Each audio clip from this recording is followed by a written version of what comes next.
या गुरु भक्ति योग शिकुया रंगांगणी नाचूया। ओम नमः शिवाय।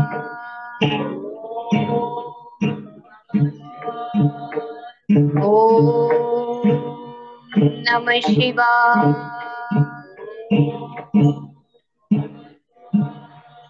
ओम नमः शिवाय।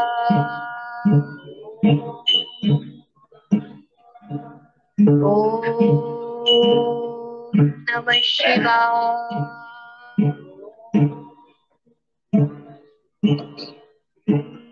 श्री गुरुदेव दत्त।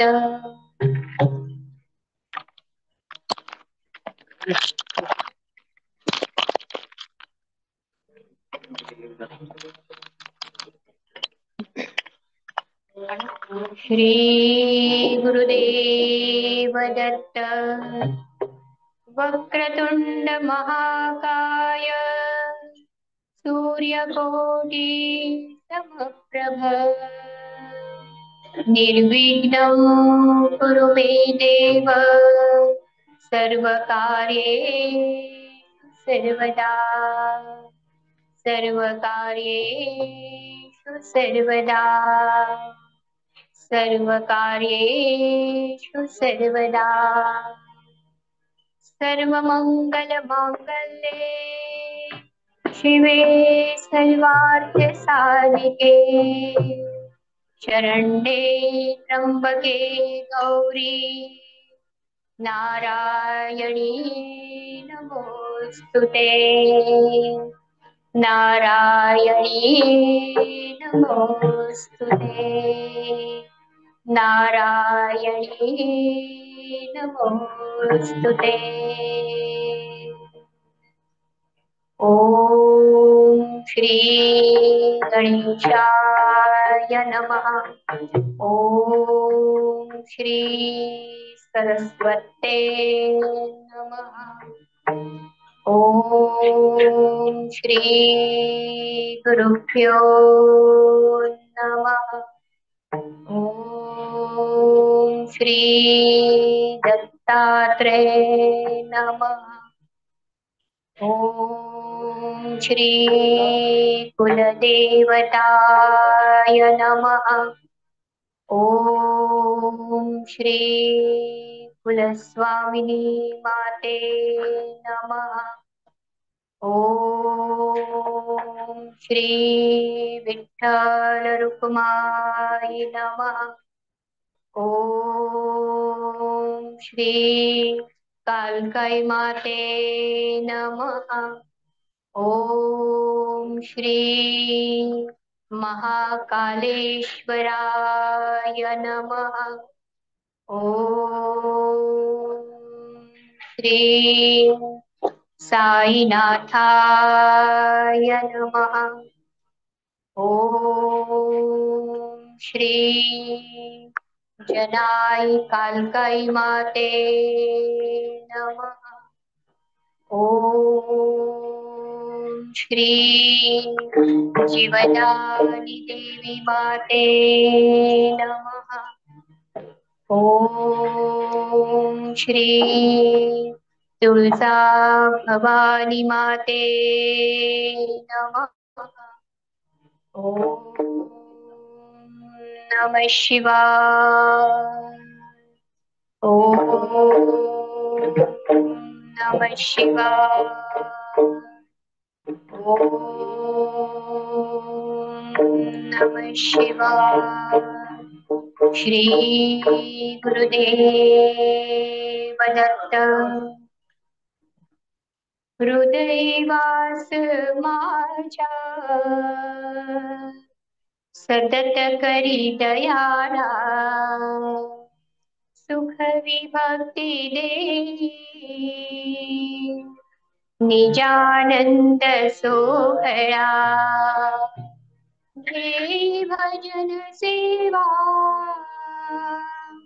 प्रेम दे अवधूता अनसुयानंदना धाव रे धाव दत्ता अनसुयानंदना धाव रे धाव दत्ता अनसुयानंदना धाव रे धाव दत्ता. छत्रपती शिवाजी महाराजांच्या शौर्याने आणि त्यांच्या पदस्पर्शाने पावन झालेला आपला संपूर्ण रायगड जिल्हा या पावन भूमीमध्ये पुण्यभूमीमध्ये कीर्तन करण्याची संधी लाभली, हे माझे परम भाग्य. आपण सारे जण छत्रपती शिवाजी महाराजांच्या चरणी नतमस्तक होऊया. जय जय रघुवीर समर्थ सब संतन की जय, सब संतन की जय, सब संतन की जय. स्वानंदवासी आई दादा यांच्या प्रेरणेने आणि त्यांच्या आशीर्वादाने आजची ही कीर्तन सेवा होत आहे. आई दादांबद्दल काय बोलू, आपण सर्वांना तर माहीतच आहे. लहानपणापासूनच त्यांनी आमच्यावरती बालमनावरती संस्कार केले आणि अवधूत संप्रदायाचा प्रसार केलेला आहे. अगदी 1969 पासून दत्त मंदिराची स्थापना झाली, तिथपासून आईदादांनी अवधूत संप्रदायाचा प्रचार आणि प्रसार केलेला आहे. कधी कुणामध्ये दुजाभाव केला नाही, सर्वांना प्रेमाने बांधून ठेवलं आणि या सगळ्यामध्ये आईने त्यांना पूर्णपणे साथ दिली. काया वाचा मनाने त्यांना पूर्ण साथ दिली. आई दादांच्या चरणी साष्टांग नमस्कार. दत्तगुरु माऊलींच्या चरणी साष्टांग नमस्कार. सद्गुरु श्री पंत महाराजांच्या चरणी साष्टांग नमस्कार. स्वानंदवासी आपली प्रेमळ आजी, नाव अनसुया आपणा सर्वांना तर माहीतच आहे. नावाप्रमाणेच अनसुया होती. कधी कुणाबद्दल द्वेष नाही, राग नाही, मत्सर नाही. सगळ्यांना प्रेमाने तिनं सांभाळ केलं सगळ्यांचा. आणि जे कोणी अतिथी यायचे अगदी मनोभावे तिला जे यथाशक्ती व्हायचं ते तिने केलं. अशा प्रेमळ आजीच्या चरणी साष्टांग नमस्कार.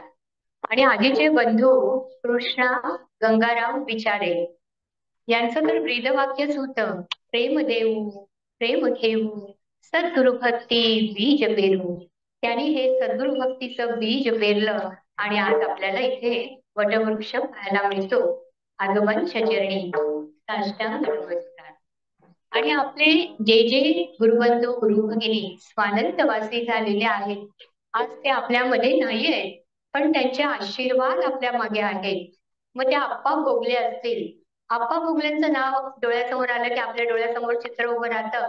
गोल गजनाचं रिंगण आणि मध्ये हनुमान चिपळी घेऊन ते नाचायचे, ते रम्य ते आपल्या डोळ्यासमोर उभं राहतं ना. नंतर मग आपले म्हात्रे गुरुजी छान प्रवचन करायचे.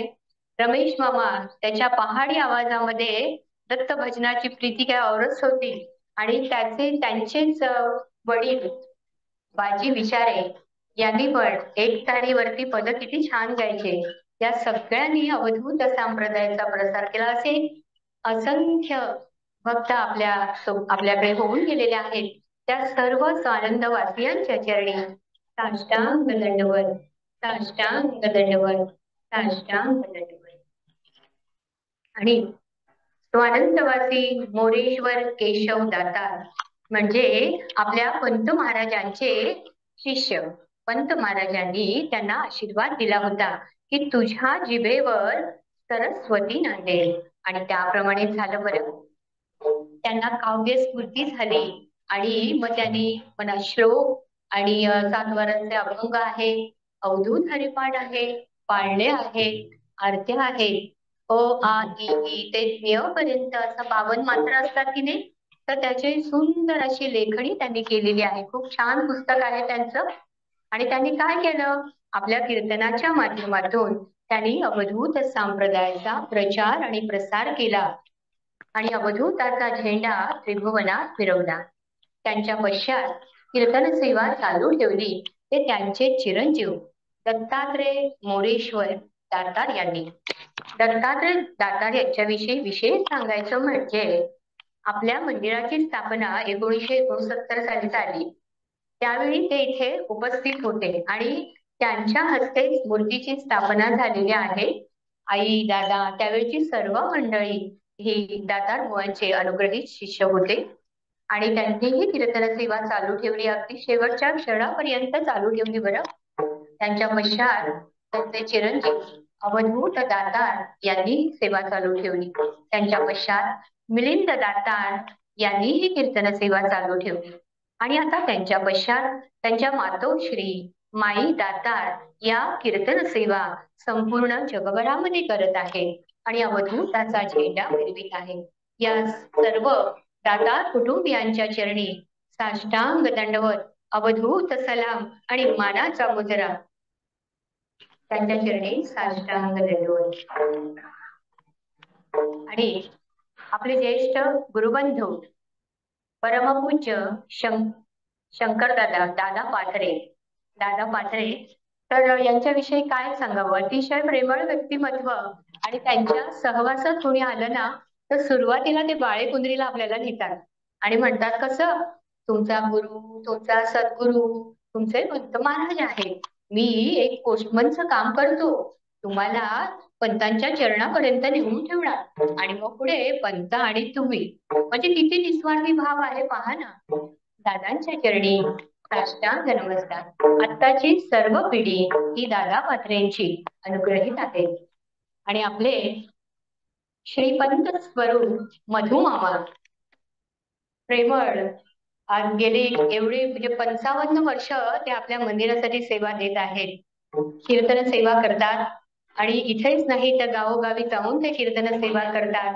अवधूत संप्रदायाचा प्रसार त्याने केलेला आहे. बरेच वर्ष ते सांगतायत की तू कीर्तन कर, कीर्तन कर, आणि आज त्यांच्या आज्ञेने मी इथे उपस्थित आहे.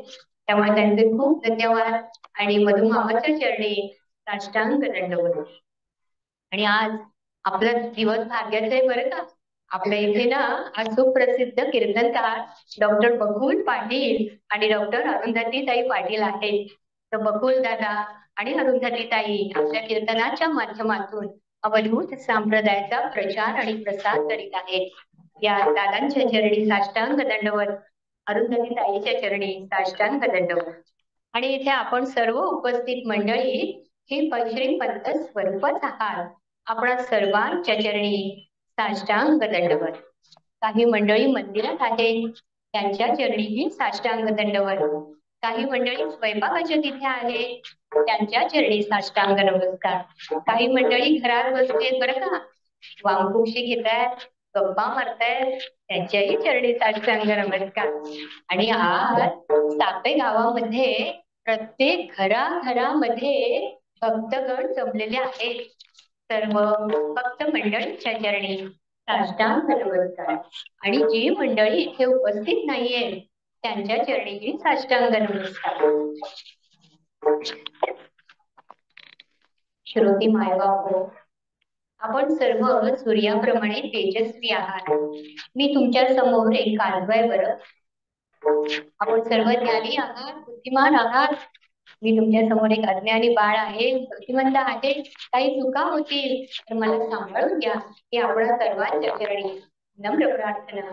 अवधूत चिंतन श्री गुरुदेव दत्त. श्रींच्या मंगलाचरण आपण आता घेऊया.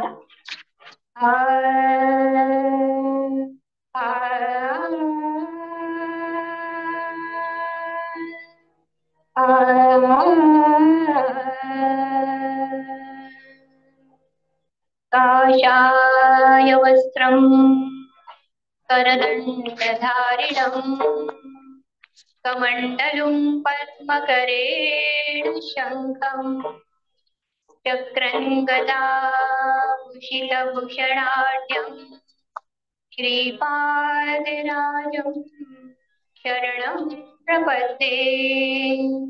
कृते जनार्दन देवस्य त्रेतायां रघुनन्दनः बापानि रामकृष्ण शकलो श्रीपाद वल्लभा ॐ ब्रह्मानन्दं परमसुखदं केवलं ज्ञानमूर्तिं द्वन्द्वातीतं गगनसदृशं तत्त्वमस्यादिलक्ष्यम् एकं नित्यं विमलमचलं सर्वभूतं भावातीतं त्रिगुणरहितं सद्गुरुं तन्नमामि गुरुर्ब्रह्मा गुरुर्विष्णु गुरुर्देवो महेश्वरा गुरु साक्षात् परब्रह्म तस्मै श्री गुरवे नमः ध्यायेत् श्रीपन्तराजम् गुरुवरमतुलम् श्यामलम् अव्यभालम् गम्भीरम् कुङ्कुमाढ्यम् सितशुभवसनम् मुक्तकेशं परेशम् शान्तं व्याघ्राजिनस्तं करधृतवरसर्वोददण्डं महान्तं मुक्तारुद्राक्षहारं सरसिजनयनं दिव्यगात्रं पवित्रम् दिव्यगात्रं पवित्रम् दिव्यगात्रं पवित्रम् दत्तावतारी श्री सद्गुरु पंत महाराज बाळे पुंडरीकर यांचे जीवन चरित्र आपण थोडक्यात पाहूया. 17व्या शतकामध्ये गाणगापूर क्षेत्र आहे, त्याच्याजवळ देऊळगाव नावाचं गाव आहे आणि त्या गावामध्ये गुरप्पा नावाचे एक सत्शी ऋग्वेद ब्राह्मण तिथे राहत होते आणि हे पंतांच्या वंशातील मूळ पुरुष बरं का गुरप्पा म्हणजे. आणि त्यांना 3 मुलं होती. पहिल्या मुलाचं नाव होतं नरसिंह पंत. मग नरसिंह पंत काय करत, गाणगापूरला जाऊन गुरुचरित्राचं पारायण करीत असत. आणि एकदा एका पायावर उभं राहून त्यांनी गाणगापूरला जाऊन गुरुचरित्राचं पारायण केलं. त्यावेळी दत्तगुरु त्यांना प्रसन्न झाले आणि त्यांना दृष्टांत दिला, तुझ्या 7व्या पिढी मी जन्म घेईन. पुढे ही मंडळी बाळेपुंद्री येथे स्थायिक झाली आणि 7व्या पिढीमध्ये पंत महाराजांचा जन्म झाला. होता की द्विज रामचंद्र म्हणून सीता साध्वी करी बाळेपुंद्री गृहस्थ थोर बरवार निष्ठा स्वधर्मी परी त्यांचे पुत्र जापुरी निपजला आनंद कै होतसे तो हा सद्गुरु दत्त कर्दळीपुरी पंत स्वरूपी बसे पंत स्वरूपी बसे पंत स्वरूपी बसे. पंतांचा जन्म दंडी या गावी झाला. घटप्रभा नदीच्या किनाऱ्यावरती वसलेलं हे दंडी गाव आहे. नयनरम्य आणि निसर्गरम्य गाव आहे. या गावामध्ये पंतांचा जन्म झाला. पंतांच्या मातोश्रीचं नाव सीतामाई आणि पंतांच्या वडिलांचं नाव रामचंद्र पंत कुलकर्णी. पंतांचा जन्म श्रावण महिन्यात अष्टमीला म्हणजे गोकुळ अष्टमीला दुपारी 3 वाजता रोहिणी नक्षत्रावर पंतांचा जन्म झाला. म्हणजे 1855 साली जन्म झालेला आहे आणि श्रावण महिना होता, अष्टमीचा दिवस होता आणि म्हणून त्यावेळी पंतांचं नाव हे श्रीकृष्ण असं ठेवण्यात आलं.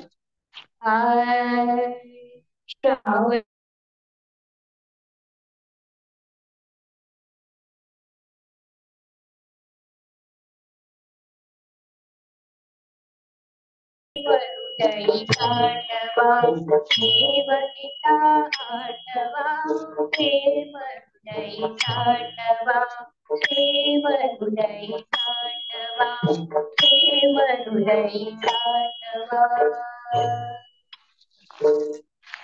पंत महाराजांचा जन्म झाला आणि सीतामाई आणि पंत महाराज काही दिवस कधीला राहिले आणि मग बाळीकुंद्रीला आले.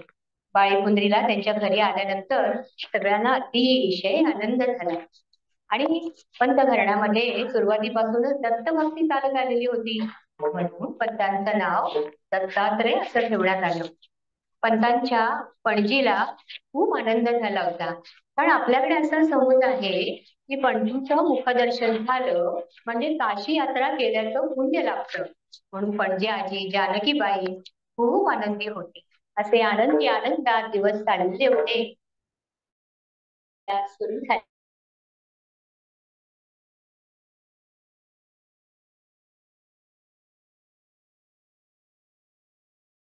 हे बेळगावला जातात आणि त्याच वेळी त्या विभागामध्ये मोठा दुष्काळ पडला हो. अगदी लोकांचे खाण्यापिण्याचे हाल होऊ लागले. पंतांनी सुद्धा 15-15 दिवस उपाशी राहून त्यांचं शिक्षण पूर्ण केलेलं आहे आणि काही शिकवणं घ्यायला पंतांनी सुरुवात केली. मग काही विद्यार्थी पैसे देऊ शकत होते, म्हणजे त्यांची फी देऊ शकत होते, काही मंडळी देऊ शकत नव्हते, पण पंतांनी सगळ्या विद्यार्थ्यांना शिकवलं. काही म्हणून काही दुजाभाव कशामध्ये पंतांनी केला नाही. असे आपले पंत महाराज त्यांचं सगळं शिक्षणाचं सगळं चालू होतं आणि मग पुढे याच कालावधीमध्ये सद्गुरु बालमुकुंदांची भेट झाली. सद्गुरु बालमुकुंद परमहंस योगी पुरुष होते आणि बालमुकुंद महाराजांनी त्यांना दीक्षा दिलेली आहे. आपल्याकडे गुरु शिष्य परंपरा चालत आलेली आहे. दत्तात्रेयांनी रामावधूतांना दीक्षा दिली, रामावधूतांनी बालावधूतांना दीक्षा दिली आणि बालावधूतांनी पंत महाराजांना दीक्षा दिलेली आहे. असे आपले पंत महाराज. त्यांना त्यांच्या सद्गुरूचा सहवास फक्त 2 वर्ष लाभला हो, पण त्या 2 वर्षाच्या कालावधीमध्ये बालमुकुंद महाराजांनी पंतांकडून कठोर योग साधना करून घेतली. कठोर योग साधना करून घेतली आणि मग 2 वर्षांनी ते श्रीशैल यात्रेला निघून गेले. अवधूत संप्रदायाची सगळी जबाबदारी त्यांनी पंतांवर सोपवली आणि ते श्रीशैल यात्रेला निघून गेले. मग ते परत काही आले नाहीत, परत काही आले नाही. आणि मग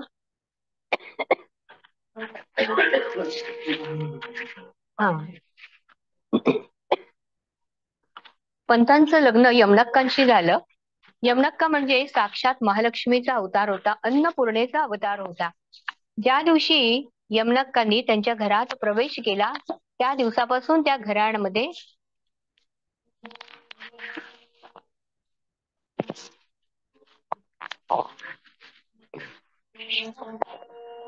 त्या घरामध्ये भरभराटी सुरू झाली आणि इतकी भरभराटी सुरू झाली की एकोपा नांदायला लागला, अगदी सुख नांदायला लागला. आणि पूर्वी कसं व्हायचं माहितीये का, सगळी कामं त्या स्त्रियांना करावी लागत. आता सगळ्या सुविधा येतो, पण पूर्वी तसं सुविधा नव्हत्या. त्यामुळे यमनक्का हसत मुखाने सगळीकडे काम करत असतात. विद्यार्थी मंडळी असो, शिष्य मंडळी असो, भक्त मंडळी असो, सर्वांवरती आईप्रमाणे प्रेम करत. आणि मग कधी कधी काय व्हायचं, सगळ्यांना जेवू खाऊ घालून सगळ्या शेवटी यमनक्का बसायच्या. आणि मग त्याच वेळेला जर कोणी तिथे आलं तर स्वतःला घेतलेला ताट ते त्या मुलासमोर ठेवत आणि स्वतः मात्र पाणी पिऊन राहत. किती प्रचंड तपश्चर्या होती बघा. अशी आपल्या यमनक्का माऊली. त्यांना 2 मुलं झाली. मुलाचं नाव बाळाराम आणि मुलीचं नाव अंबक्का. पण दोन्हीही मुलं जास्त वेळ राहिली नाही. हे दुःखही त्या माऊलीने पचवलं आणि पुढे अवधूत संप्रदायाचा प्रसार पंतांनी केला. भजनाच्या माध्यमातून, प्रवचनाच्या माध्यमातून. आणि मग काय झालं, नंतर मग पंतांनी यमनक्का माऊलीला जवळ बोलवलं आणि सांगितलं की आता आपला अवतार कार्याची समाप्तीची वेळ आलेली आहे, तर आपण आता गुप्त रूपाने या कर्दळी बनात राहू, तर तू पुढे चल, तुझ्या मागोमाग मी येतो. आणि असं आपल्या पतीच्या आज्ञेप्रमाणे यमनाक्का माऊलीने या जगाचा निरोप घेतला. त्यावेळी पंत महाराजांनी प्रेमाचे उद्गार त्यांच्यासाठी काढलेले, गौरवाचे उद्गार काढलेले आहेत.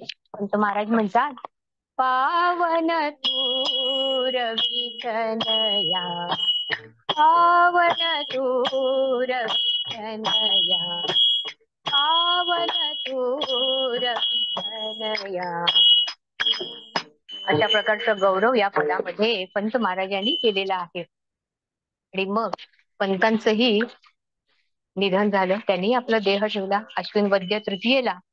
केवळ 50 वर्षाचं पंतांचं आयुष्य, पण या 50 वर्षाच्या कालावधीमध्ये पंत महाराजांनी अवधूत संप्रदाय हा संपूर्ण जगाला, म्हणजे संसार करून परमार्थ कसा करायचा हा संपूर्ण जगाला दाखवला. त्यांनी सिद्धांत मांडले आणि ते सिद्ध करून दाखवले. त्यांचे ब्रीद वाक्य म्हणजे, प्रेम वृत्ती मांडारे, मिरवा अवधूत झेंडारे, सत्यमेव जयते, जगी सत्यमची मिरविते. पंतांचा जन्म हा प्रेमास्तव झाला होता, तो त्यांनी सिद्ध करून दाखवला. आणि पुढे पंत महाराजांना त्यांच्या सद्गुरु कृपेने काव्यस्फूर्ती झाली. आणि काव्यस्फूर्ती झाल्यानंतर मग एकांतात बसलेले असताना, उत्सव प्रसंगी बसलेले असताना त्यांच्या मुखातून जे काही शब्द बाहेर पडत ना, ते मुळी पदरूपाने हो. आणि मग पंतांनी कधीही ना त्यांनी म्हटलेलं पद कधी लिहून ठेवलेलं नाहीये. त्यांचे शिष्य मंडळी, भक्त मंडळी, विद्यार्थी मंडळी त्यांनी ते सगळं लिहून ठेवलं. आणि मग त्याच्यातूनच निर्माण झाली श्री दत्त प्रेम लहरी भजन गाथा. यामध्ये 3000 पदांचा समावेश आहे. काही कानडी पद आहेत, मराठी पद तर आहेतच भरपूर, आरत्या आहेत, धावे आहेत, पाळणा आहे. खूप छान पुस्तक आहे हे. आणि याच्यात मधीलच 1996 क्रमांकाचं पद आहे, दत्त गुरु माऊली गमाय माझी दत्तात्रय माऊली, दत्त गुरु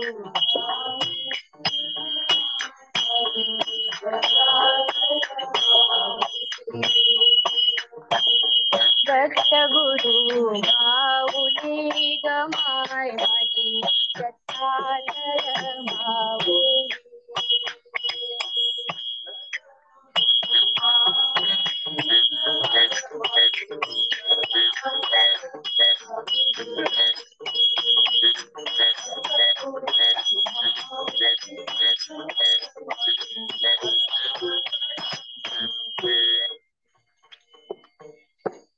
पंत महाराजांनी दत्त गुरुला माऊली म्हणून म्हटलेलं आहे. आई ही एका बाळाची असते, 4-5 भावंडांची असते, ती एका कुटुंबाची असते. पण माऊली ही संपूर्ण जगाची माता असते आणि म्हणून तिला माऊली म्हणतात. दत्त गुरु माऊली गमाय माझी दत्तात्रय माऊली, दत्त गुरु माऊली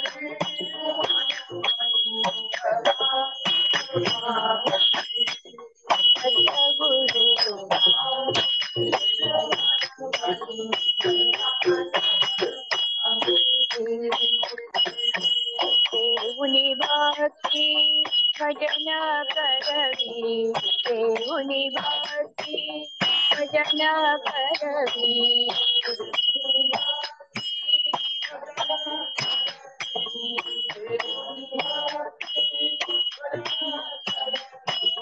करी कृपा सावली गमाय माझी दत्तात्रय माऊली, दत्त गुरु माऊली गमाय माझी दत्तात्रय माऊली.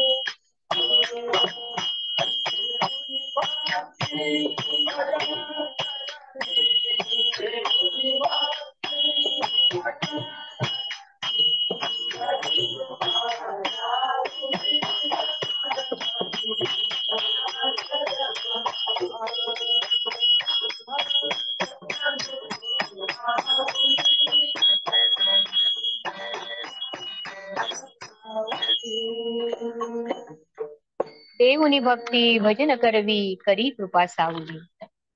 मी भक्ती करतो म्हणून भक्ती होत नसते हो. त्यासाठी सद्गुरूची कृपाच असावी लागते. जेव्हा सद्गुरु माऊली आपल्यावरती कृपा करतात तेव्हा ते भक्ती बीज आपल्या हृदयामध्ये पेरतात आणि आपल्याकडून ते भजन करून घेतात. देऊनी भक्ती भजन करवी, करी कृपा सावली. निर्गुण मूळचे सगुण होऊने, निर्गुण मूळचे सगुण होऊने.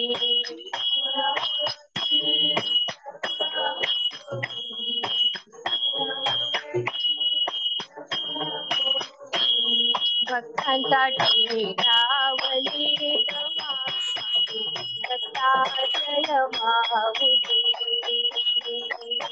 दत्तगुरु माऊली गमाय माझी, दत्तात्रय माऊली.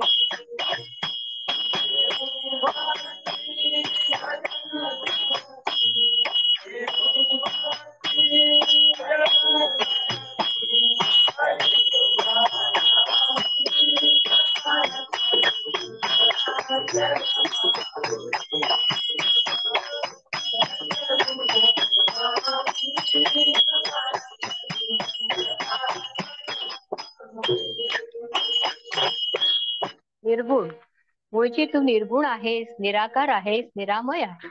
आता बघा हा, एखादी मूर्ती असते की नाही, ती हलते का? हलत नाही, डुलत नाही, चालत नाही, बोलत नाही.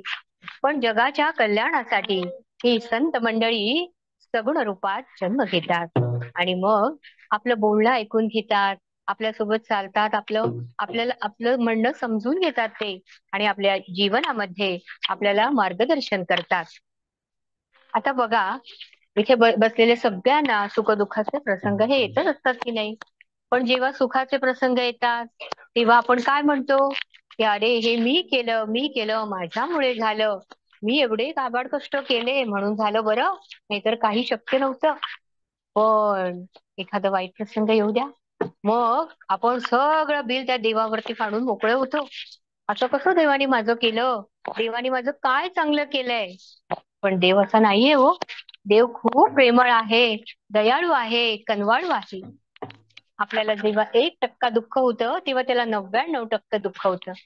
पण कसं आहे ना, प्रारब्ध भोग हे सगळ्यांना सोसलेच पाहिजे आणि ते भोगूनच संपवायचे असतात. त्याला काही पर्याय नसतो बरं. प्रत्यक्ष देवांनाही ते चुकलेलं नाही. आपण तर काय सर्वसामान्य माणसं आहोत. त्यामुळे हे प्रारब्ध भोग जे असतात ते आपल्याला भोगावे लागतात. पण सद्गुरू काय करतात, आपल्याला ती भोगण्याची शक्ती देतात. मग त्यासाठी काय करायला पाहिजे? सद्गुरूला अनन्य भावे शरण जायला पाहिजे, म्हणजे संपूर्ण शरणागती पाहिजे. अभिमान सगळा पदकंजी वाहू, अखंड तन्नाम स्मरणीच राहू. भ्रांती हरोनी सद्बुद्धी दाता, गाऊ भजू नित्य बाला वृंदा.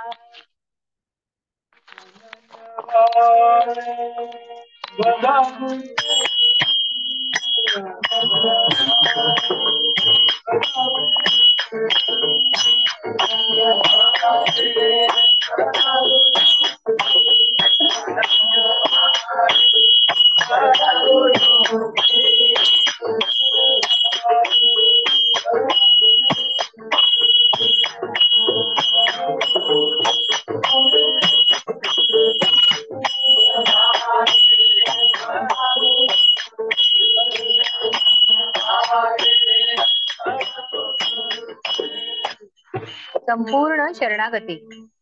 बघा हा, जेव्हा द्रौपदीला वस्त्रहरणासाठी तेव्हा तिला दरबारात खेचलं गेलं, तेव्हा तिला काय झालं होतं? अहंकार झाला होता की नाही, की माझे 5 पती आहेत, ते माझं रक्षण करतीलच.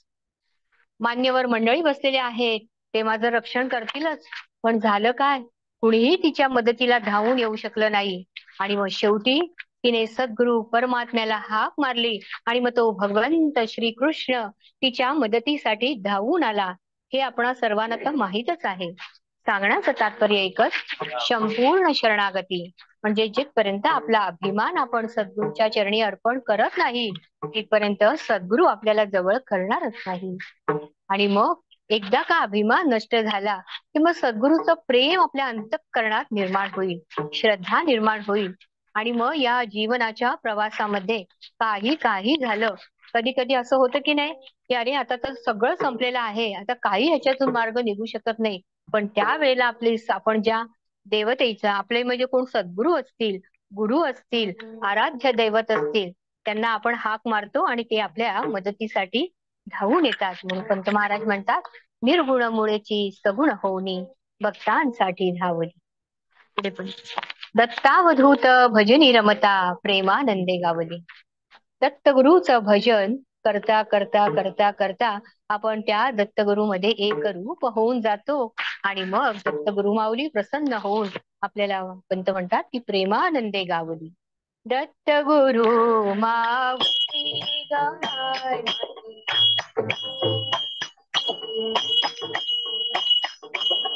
दत्तगुरु माऊली गावली. दत्तगुरु माऊली गावली.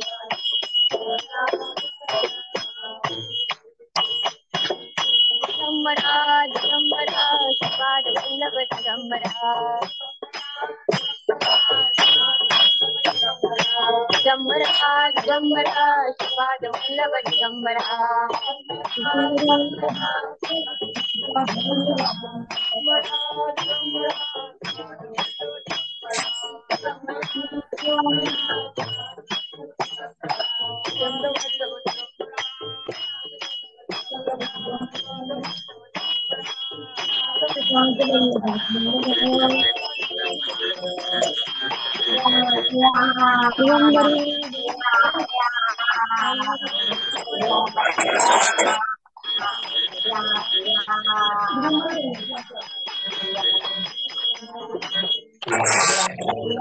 गुरुदेव दत्त. पंत महाराजांना एक तारीवरती भजन अतिशय प्रिय आहे.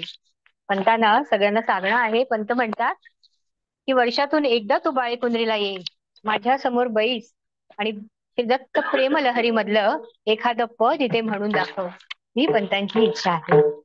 आपले स्वानंदवासी सुलोचना शंकर पाथरे, म्हणजे आपल्या दादा पाथरे आहेत ना, त्यांच्या या पत्नी, त्यांच्याविषयी सांगायचं म्हणजे ना, बहिणाबाईचं दुसरं रूप. शाळेत गेल्या नाही, लिहिता वाचता येत नव्हतं, पण सद्गुरु कृपेने त्यांना काव्यस्फूर्ती झाली. आणि मग आपल्या घरातली नेहमीची कामं करत असताना त्यांच्या मुखातून जे काही शब्द बाहेर निघत ना, ते मुळी पदरूपाने. आणि मग त्यांना 4 मुलगे आहेत. ते त्यावेळी लहान होते. मग ही मुलं काय करायची, ती सगळी नोंद करून ठेवायची वहीमध्ये. आणि मग ह्याच्यातूनच खूप छान पुस्तक निर्माण झालेलं आहे. त्या पुस्तकाचं नाव आहे दही भाताची बुत्ती. खूप छान पुस्तक आहे. त्याच्यामध्ये पदरचना आहेत आणि त्यामधील एक तारीवरचं खूप छान पद आहे. ते 1-2 ओळी म्हणून दाखवते. एक तारी संगे एक रूप हो, एक तारी संगे एक रूप हो. आम्ही श्रीपंतांच्या भजनात राहू, आम्ही श्रीपंतांच्या भजनात राहू. एक तारी संगे एक रूप हो, एक तारी संगे एक रूप हो. सर्व काम करताना काम तुझे गाऊ, सर्व काम करताना काम तुझे गाऊ. एक तारी संगे एक रूप हो, एक तारी संगे एक रूप हो, एक तारी संगे एक रूप हो. अवधूत चिंतन श्री गुरुदेव दत्त. पंत म्हणतात, संसार आणि परमार्थ गुरु दत्त चालवी पाहिजे. एक छान उदाहरण देते याचं तुम्हाला.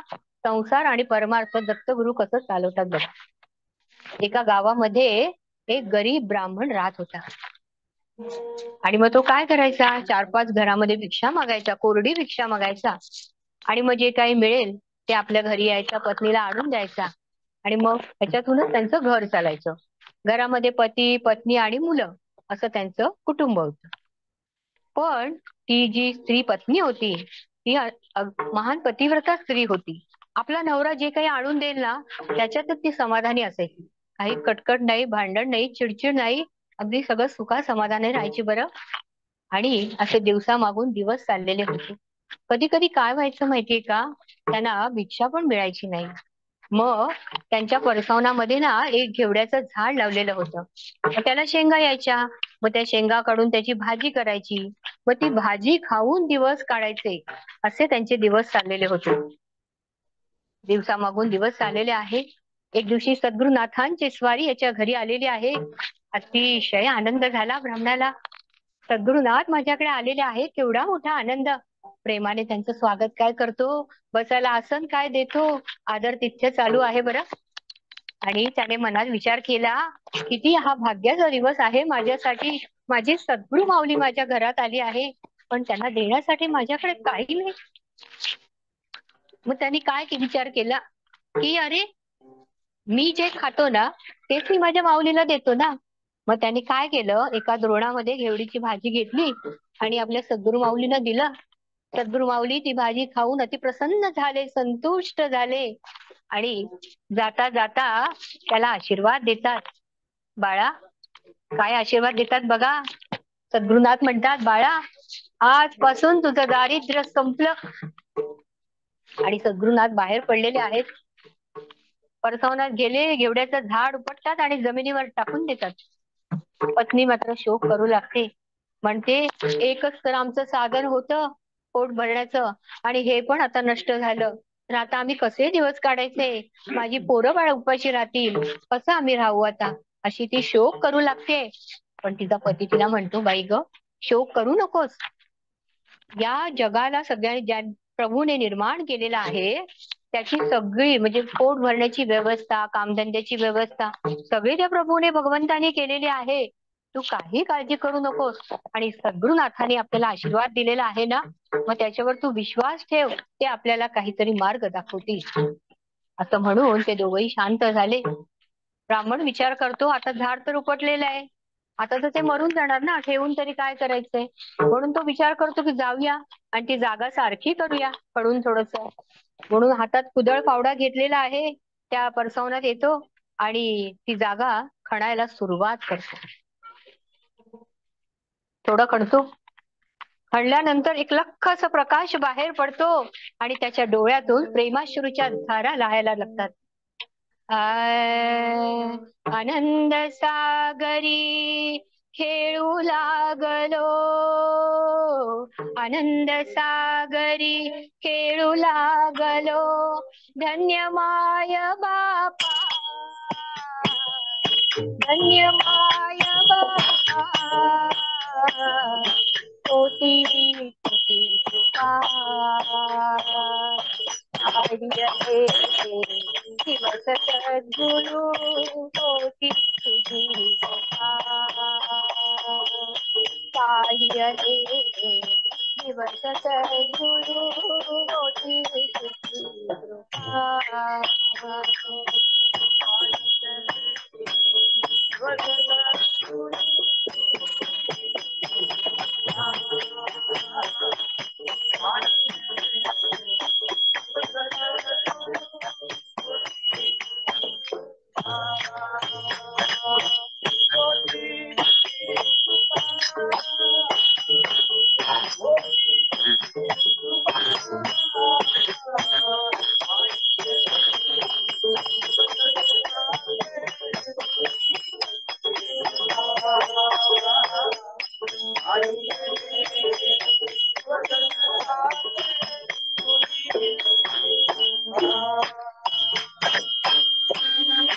ब्राह्मणाला अतिशय आनंद झाला.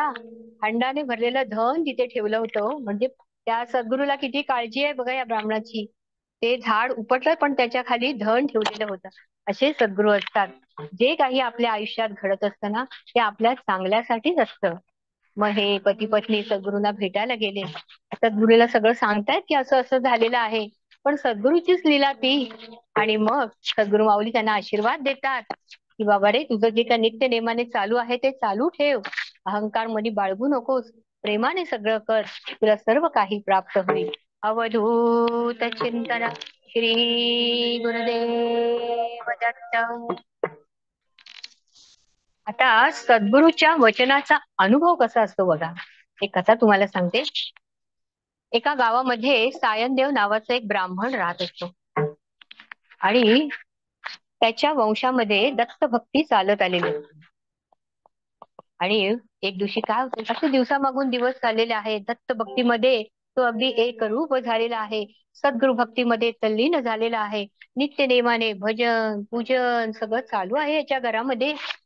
आणि एक दिवशी सद्गुरुनाथांची स्वारी याच्या घरी आलेली आहे. सद्गुरुनाथांना पाहून अतिशय आनंद झालेला आहे. सद्गुरूच्या चरणाला घट्ट मिठी मारतो आणि त्याच्या डोळ्यातून प्रेमाश्रूच्या धारा लागलेल्या आहेत. ही जी संत मंडळी असतात ना, त्यांना सगळं माहिती असतं बरं. आपल्याला काही सांगावं लागत नाही.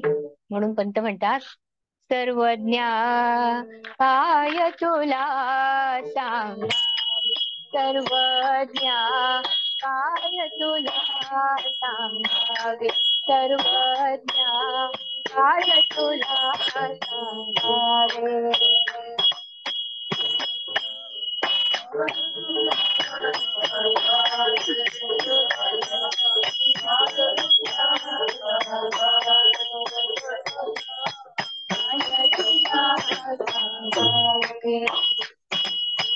देवी तुला आम्ही गावे गावे, देवी तुला आम्ही गावे गावे.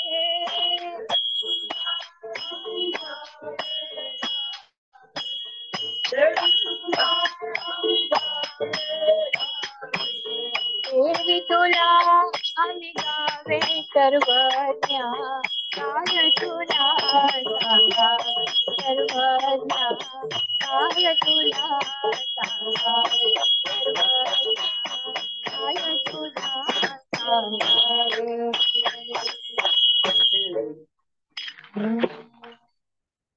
सद्गुरुनाथ त्याला प्रेमाने उठवतात. त्याला विचारतात, अरे बाळा काय झालं, का तू एवढ्या चिंतेत आहेस. सायनदेव म्हणतो, सद्गुरुनाथा, या गावामध्ये एक यवन राहतो आणि तो रोज वर्षातून एकदा एका माणसाला मारतो. आज तिथे माझी पाळी आहे. आज तो मला काही जिवंत सोडत नाही. आज तो मला ठार मारणार. सद्गुरू म्हणतात, अरे एवढंच ना, कशाला घाबरतोस, तू तर गुरुपुत्र आहेस, अवधूत का बच्चा आहेस, वाघाचा बच्चा आहेस रे तू, घाबरू नकोस बाळा, आनंदाने जा आणि आनंदाने ये. सद्गुरुनाथांचं स्मरण त्याच्या हृदयात चालू आहे आणि चालत चालत चालत चालत चालत हा यवनाच्या दरबारात आलेला आहे. यवनाकडे पाहत होतो. यवन मात्र रागाने लालबुंद झालेला असतो. आत्ता खाऊ की गिळू त्याला असं झालेलं असतो यवनाला. आणि यवन जेव्हा सायनदेवकडे बघतो ना, तेव्हा त्याला सायनदेव एखाद्या ज्वालामुखी सारखा वाटत असतो. आणि मग तो घाबरतो. बरं, हा काय प्रकार आहे, पहिल्यांदाच त्याने हा सगळा प्रकार बघितला होता. तो घाबरतो, त्याला कसं तरी होतं. सरदारांना म्हणतो की मला कसं तरी होते, मी जरा जाऊन पडतो. आणि मग तो त्याच्या खोलीत जातो, पडतो, त्याचा डोळा लागतो, त्याला काही कळत नाही. आणि मग त्याला दृष्टांत होतो की त्याच्या शरीराचे कुणीतरी तुकडे तुकडे करत आहे. आतापर्यंत होतं काय, आतापर्यंत तो माणसानं मारत होता, पण जेव्हा स्वतःचा मृत्यू तो पाहतो तेव्हा मात्र त्याची घाबरगुंडी उडते आणि झोपेतून दचकून उठतो.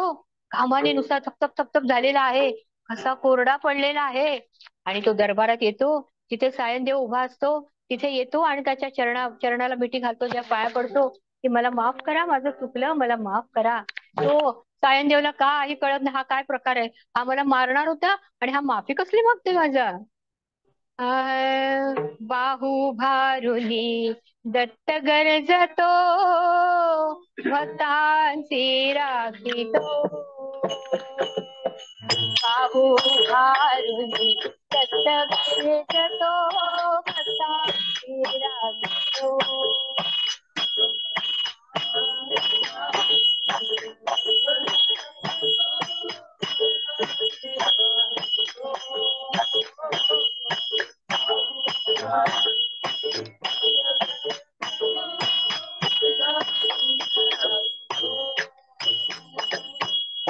किंवा भक्त संकटात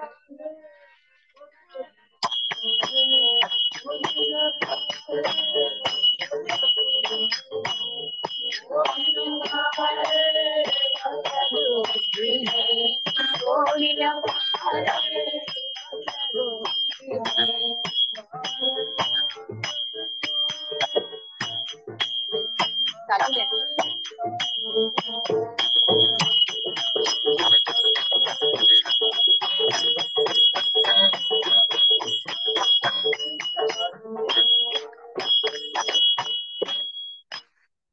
आणि मग त्याला कळतं की ही सगळी सद्गुरूची लीला आहे. आणि मग बरं तो नुसता हा जो यवन असतो तो नुसती माफी नाही मागत.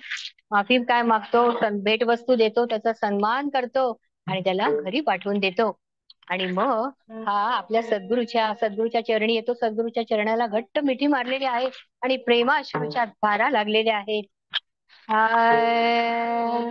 आकाश ढळेल, भूमी खचेल, आकाश ढळेल, भूमी खचेल. अहो, आकाश ढळेल, भूमी खचेल, पण गुरुवचनाची सर कशाला म्हणून कशालाही येणार नाही हो. वचनाचा अनुभव, वचनाचा अनुभव येईन पुढली, येईन पुढली, निश्चिंत डोळेन सद्गुरु हरी, निश्चिंत डोळेन सद्गुरु हरी, निश्चिंत डोळेन.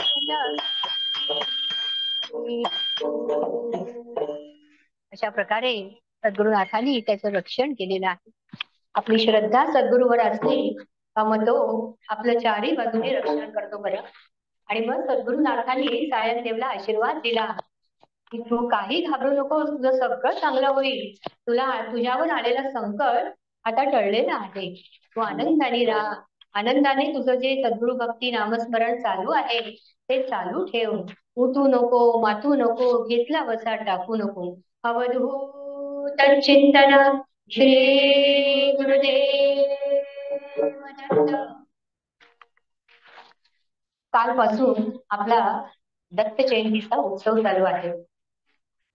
आपण सद्गुरूंच्या दत्त माऊलीच्या उत्सवासाठी येतो, प्रेमासाठी येतो, दत्ताच्या प्रेमासाठी येतो, एकमेकांच्या प्रेमाच्या भेटीने ओढीने आपण येतो. प्रेम भोगण्यासाठी, भक्ती प्रेम आनंद भोगण्यासाठी आपण इथे येतो ना. पंत काय म्हणतात, प्रेमाची उजळणी उत्सवाची काठी, प्रेमाची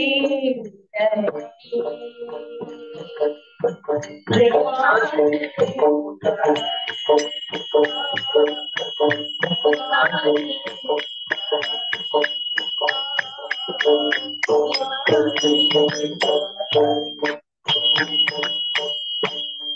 मग हे प्रेम कसं असावं? नाहीतर मग आपण मंदिरात जातो, देवाला नमस्कार करतो, 10 रुपये दानपेटीत टाकतो आणि त्याला म्हणतो माझ्या मुलीचं लग्न होऊ द्या. आता 10 रुपयामध्ये कुणाचं लग्न होतं का हो? साधं मोबाईलचं नेट पॅक सुद्धा येत नाही, हो की नाही? सांगण्याचं तात्पर्य काय, आपण जर त्याच्याकडे मागितलं आणि त्यांनी जर आपल्याला द्यायला पाहिजे असं, म्हणजे आपण काहीतरी देणार आणि त्याच्याकडनं काहीतरी घेणार, म्हणजे हा देवाणघेवाण झाला ना, आता व्यवहार झाला. इथे प्रेम पण नाही आणि भक्ती पण नाही. तर सद्गुरू काय म्हणतात की काही इच्छा ठेवू नकोस. जेव्हा तुझं मागणं सुरू होईल, संपेल ना, तेव्हा त्याचं देणं सुरू होईल. आणि तो भगवंत देणारा आहे, तो काय थोडं थोडं देणार आहे का हो? भरभरून देत असतो, पण आपली घेणाऱ्याची थोडी फाटकी असते बरं. पण तर काय म्हणतात, सगळ्यांवर प्रेम करा, आई वडिलांवर प्रेम करा, भाऊ बहिणींवर प्रेम करा, नातलगांवर प्रेम करा, सगळ्यांवर प्रेम करा. काय माहितीये का, हे माणसं जिवंत आहे तोपर्यंत आपण त्यांच्यावर प्रेम करू शकतो. पण एकदा काही मंडळी आपल्या आयुष्यातून निघून गेली का मग किती हातपाय आपटा, डोकं आपटा, आपल्याला काही मिळत नाही. म्हणून त्यांच्यासाठी वेळ काढा, त्यांना प्रेमाने त्यांच्याशी बोला, त्यांचं म्हणणं ऐकून घ्या, त्यांची सेवा करा, सगळं करा पण प्रेमाने करा. काही इच्छाच त्यांच्याकडून ठेवू नका. साने गुरुजी काय म्हणतात? खरा तो एकची धर्म जगाला प्रेम पावे.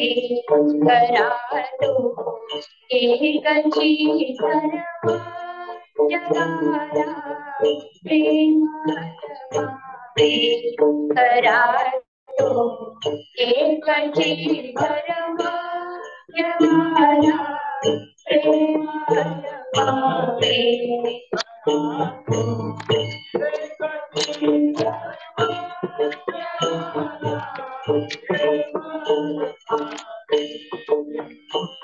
मग हे प्रेम कशा पद्धतीचं असावं? म्हणतात की जसं रामायणामध्ये भरताने आपला भाऊ रामचंद्रांवर प्रेम केलं, स्वामी विवेकानंदांनी त्यांचे सद्गुरू रामकृष्ण परमहंसावर केलं, हनुमंताने प्रभू रामचंद्रांवर जसं प्रेम केलं, ज्ञानेश्वर माऊलींनी संपूर्ण जगावर प्रेम केलं, एकनाथ, नामदेव, तुकाराम, जनाबाई या साऱ्या संत मंडळींनी विठ्ठलावर जसं प्रेम केलं.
मग हे प्रेम कसं असावं?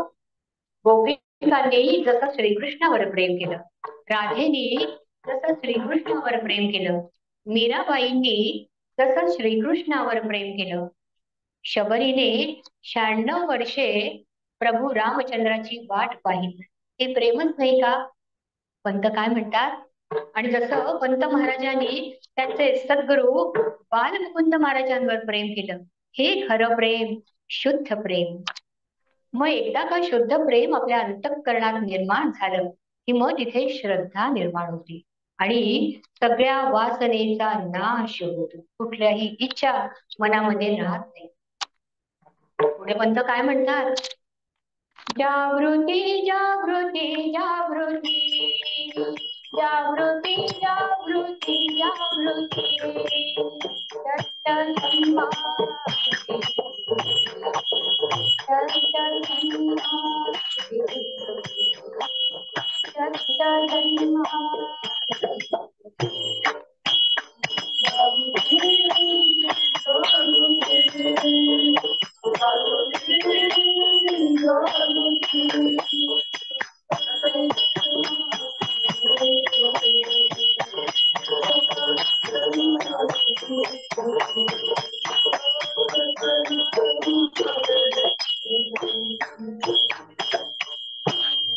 काय म्हणतात? श्रद्धा ठेवा पण अंधश्रद्धा नको. म्हणजे काय? या जगामध्ये फसवणारी लोक भेटतील पण आधार देणारा, सावरणारा एक सद्गुरू, सद्गुरू आणि सद्गुरूच भेटेल. पण त्यासाठी सद्गुरूला अनन्य भावे शरण गेलं पाहिजे, तरच आपल्याला सद्गुरू जवळ करेल ना. मग आपला जो अभिमान आहे तो आपण सद्गुरू चरणी अर्पण करायचा आहे. पंत काय म्हणतात की वारा सुटला आहे, प्रेमतरंग मध्ये पंत म्हणतात वारा सुटला आहे तेव्हाच मळणी करून घे. वारा सुटल्यानंतरच मळणी होते की नाही?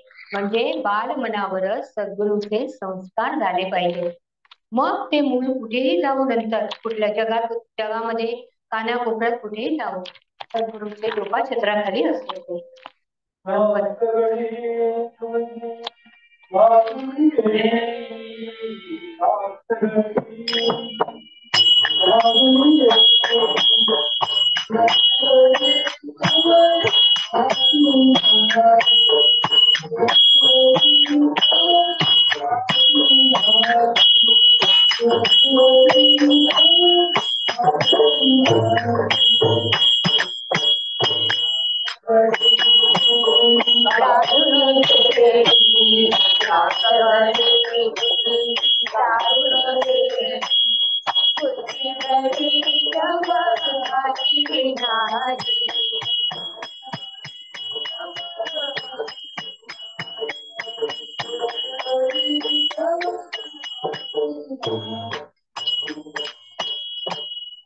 माणसाच्या जीवनाच्या 3 अवस्था असतात.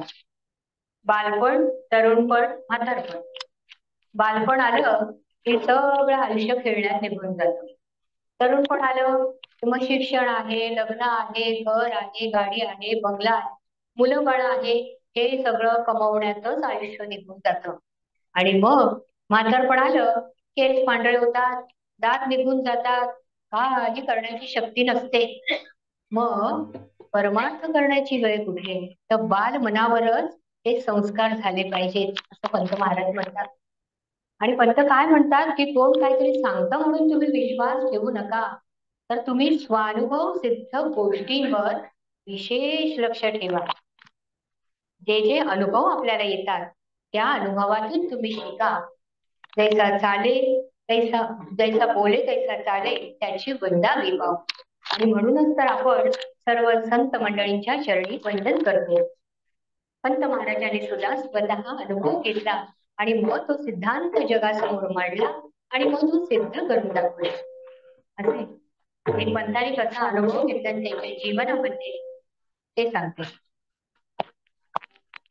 पंतांचा बंधू गणू मारिहाळकर, मावस बंधू.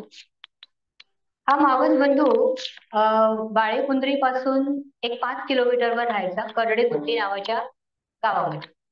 आणि त्या गावामध्ये डोंगरावरती बालमुकुंद महाराजांचा एक आश्रम होता. गणू हा बालमुकुंद महाराजांचा अनुग्रही शिष्य होता. आणि मग तो काय करायचा, नित्य नेमाने बालमुकुंदांच्या आश्रमात जायचा, भजन पूजन प्रवचन त्यांचं नित्यनेमाने सगळं चालू असायचं. आणि मग तो एक दिवशी त्यांनी पंतांनाही पत्रातून कळवलं होतं की अरे दादा, एक दिवस तू बालमुकुंदांच्या दर्शनासाठी ये, त्यांचं दर्शन घे, तुला खूप आनंद होईल. तर पंतांनी काय लिहिलं असेल त्यांना पत्रामधून? पंतांनी त्यांना पत्र लिहिलं, अरे बाबा, तू हे जे काय गोसाव्यांच्या नादाला लागलाय हे काही बरं नाही. हे आत्ताच्या आत्ता सगळं थांबव. हे जे भोळी बाबडी लोक असतात ना, त्यांना हे बैरागी लोक फसवतात, तुला पण फसवतील. तर असं काही तू करू नकोस. हे सगळं नाद सोडून दे आणि तू तुझ्या फक्त घरामध्येच लक्ष दे, गृहस्थाश्रमामध्ये. आणि आणि हे सगळं वाजत असताना तिकडनं बालमुकुंदांची स्वारी आलेली आहे. बालमुकुंद महाराजांनी त्या पत्रातला सगळा मजकूर ऐकला आणि ते रागाने लालबुंद झाले. आणि ते म्हणतात, अरे गणू, हा पत्र लिहिणारा लवकरच मरतो की नाही बघ. असं म्हणता क्षणी गणू मात्र भीतीने थरथर थरथर थरथर कापू लागला. हो, सद्गुरूच्या चरणाला घट्ट मिठी मारलेली आहे, ओक्स मुक्स रडतोय. गुरु महाराज, गुरु महाराज, तसं करू नका, माझ्या दादाला तुम्ही अभय द्या, तुम्ही असा शाप देऊ नका. हो, बालमुकुंदाने गैरवरून आला. बालमुकुंद म्हणतात, अरे बाळा, तुझा दादा तो माझाच नाही का रे? तो मरतो ग, म्हणजे त्याच्यातला जो मी पण आहे, अहंकार आहे, तो नष्ट होणार आहे, त्याला काही होणार नाही बरं, तू काही काळजी करू नको. आणि हे सगळं ऐकून गणूला अतिशय आनंद होतो. सद्गुरु बाळप्पांची पंतांची भेट होणार आहे. काय तो सोनेरी क्षण असेल, काय तो भाग्याचा दिवस असेल, काय तो आनंदाचा दिवस असेल, ते त्याला एवढा आनंद झालाय म्हणून सांगू. दिवसामागून दिवस चाललेले आहेत आणि हा नुसता वाट बघतोय एकदा सद्गुरु बाळप्पांची आणि पंतांची भेट होणार. दिवसामागून दिवस चालले, पंत त्यावेळी दड्डी लावली आणि अचानक पंतांची तब्येत बिघडली. भरभरून ताप आला, पोटात दुखायला लागलं. सगळ्या प्रकारची औषधं झाली, ॲलोपॅथी, होमिओपॅथी, आयुर्वेदिक सगळी औषधं झाली, पण काही गुण येईना. सगळी औषधं घेऊन झाली. बरं, या तापाच्या गुंगीमध्ये पंत महाराज बाळप्पा, बाळप्पा, बाळप्पा असं गुणगुणत होते. आणि हे सगळं बघून घरातल्या त्या मंडळींना खूप धक्काच बसला. हा काय प्रकार आहे? मग त्यांनी नवस नवस देवाला नवस म्हणायला सुरुवात केली, पण काही गुण येईना. शेवटी बालमुकुंदांना ही बातमी कळली. तेव्हा बालमुकुंदांनी काय केलं, गणूकडे विभूती आणि प्रसाद पाठवला आणि गणूला म्हणाले, बाळा, तुझ्या दादाची तब्येत बरी नाही रे, तर त्याला तू हे विभूती लाव आणि हा प्रसाद खायला दे. त्याला बरं वाटेल बरं. आणि त्याला सांग हे सगळं करून नामस्मरण करायला सुरुवात कर बरं. आणि गणू विभूती प्रसाद घेऊन दड्डीला आलेला आहे. पंत ज्या खोलीमध्ये झोपलेले आहेत तिथे हा येतोय. आणि जेव्हा पंत महाराजांनी ह्याला पाहिलं तेव्हा पंत महाराजांना असं वाटत होतं हा साक्षात दूत देवदूत आलेला आहे. आणि त्याला एवढा आनंद झाला. मग गणू सांगतो की महाराजांनी तुला हा विभूती दिलेला आहे, प्रसाद दिलेला आहे. मग त्याने कपाळाला लावलं, प्रसाद खाल्ला आणि सद्गुरूचं नामस्मरण करायला सुरुवात केली. देऊनी भक्ती भजन करवितो, देऊनी भक्ती भजन करवितो, धन्य मुता धनी प्रेमाची उधळणी, उत्सवाची कहाणी, प्रेमाची उधळणी, उत्सवाची कहाणी, प्रेमाची उधळणी.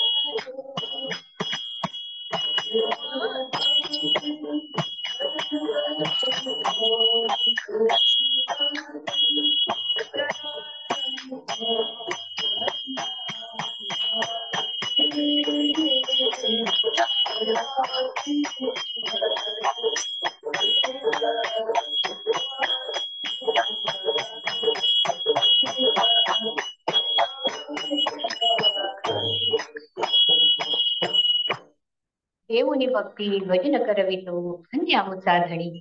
सद्गुरू महाराजांनी पंतांना विभूती आणि प्रसादामार्फत भक्ती बीज पेरलं त्यांच्या अंतःकरणामध्ये. आणि मग त्यांच्याकडून भजनही करून घेतलं. धन्य आमुचा धणी. धणी म्हणजे रक्षक आणि मालक. सद्गुरू हे रक्षक आणि मालक असतात आपले. पुढे तर थोडं थोडं त्यांना पंत महाराजांना हे सगळं केल्यावरती बरं वाटलं. आणि मग काही दिवसांनी पंत महाराज पूर्ण बरे झाले. आणि मग त्यांच्या अंतःकरणामध्ये आपल्या सद्गुरूविषयी श्रद्धा निर्माण झाली. आणि मग आता सद्गुरूची भेट कधी होणार याची तळमळ लागून राहिली. इकडे सद्गुरू शिष्याच्या भेटीसाठी तळमळत आहे आणि इकडे शिष्य सद्गुरूच्या भेटीसाठी तळमळत आहे. म्हणजे काय, आपणची सद्गुरू, आपणची सद्गुरू, आपणची शिष्य, आपणची सद्गुरू, आपणची शिष्य, द्वैत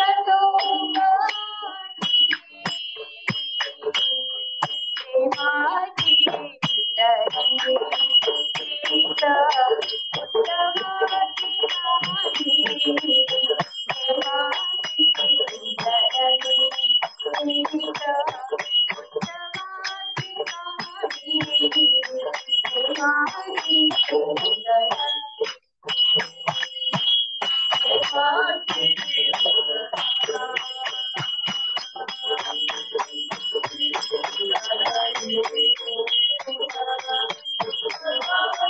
उधळणी,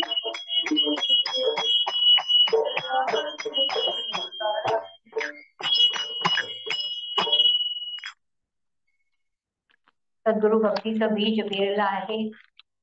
आणि पंत महाराजांच्या मनात अंतःकरणामध्ये सद्गुरूविषयी श्रद्धा निर्माण झालेली आहे. सद्गुरूच्या भेटीची तळमळ लागलेली आहे. आणि कधी एकदा सद्गुरूची भेट होईल असं वाटतंय. इकडे सद्गुरू सुद्धा आपल्या शिष्याच्या भेटीसाठी तळमळत आहे. आणि मग तो दिवस उजाडतो. मना सद्गुरू रूप अनंत घेई, भक्ता निज प्रेम देई गुरु द्वादशीला गुरु भेट झाले मळे मोरया पूर्ण काया निवासी श्री गुरुदेव दत्त. गुरु शिष्याची भेटीचा वेळ आता जवळ आलेला आहे. सद्गुरु पंत महाराज सद्गुरु बाळप्पा पंत महाराजांना स्वतः भेटण्यासाठी त्यांच्याकडे आलेले आहेत. ज्यावेळी पंत महाराजांना कळलं की बाळप्पा माझ्या भेटीत मला भेटायला येत आहे, तेव्हा पंत महाराज एका गवताच्या गंजीत जाऊन लपले.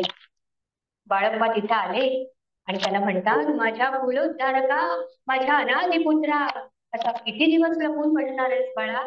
किती दिवस मी तुझी वाट पाहत आहे.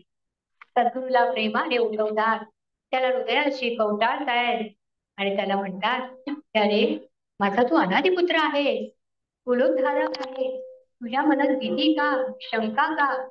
आणि प्रेम भेट झालेले आहे. सद्गुरूचा स्पर्श होता क्षणी सर्व शंका नाहीशा होऊन जातात. आणि मग शिष्याची भेट झालेली आहे पहा. बरेच दिवसानंतर आईला आपलं हरवलेलं लेकरू जेव्हा अकस्मात समोर येऊन उभं राहतं, तशी स्थिती, तो आनंद जो आईला होतो, तशी स्थिती बालमुकुंदांची झालेली आहे. आणि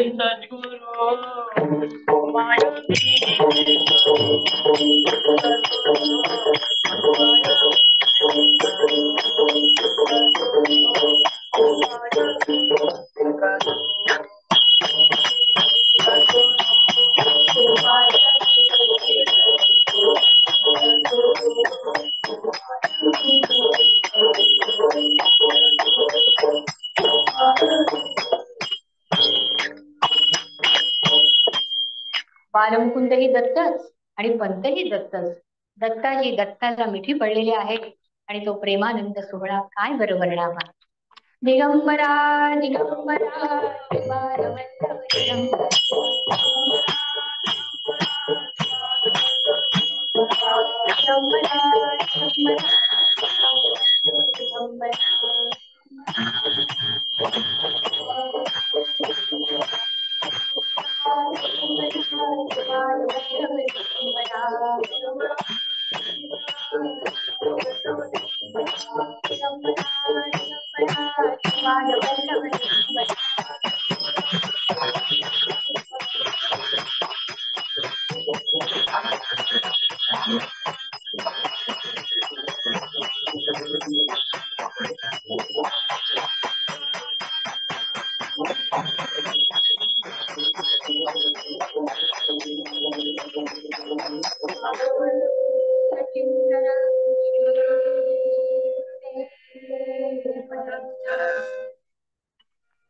कीर्तनाचा पूर्व रंग इथे संपलेला आहे. आता आपण उत्तर रंगाला सुरुवात करणार आहोत.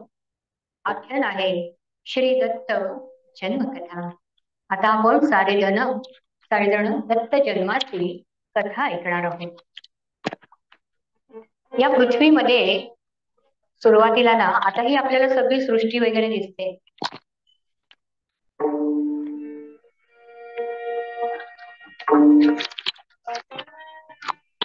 आता ही सगळी सृष्टी दिसते, पण त्यावेळेला सगळीकडे पाणीच पाणी होतं. सगळीकडे पाणी पाणी होतं. आणि मग ब्रह्मदेवाने या सृष्टीची निर्मिती केली आणि भूतलावरती 7 मानवपुत्र निर्माण केले. त्या 7 मानवपुत्रांपैकी अत्रि ऋषी होते.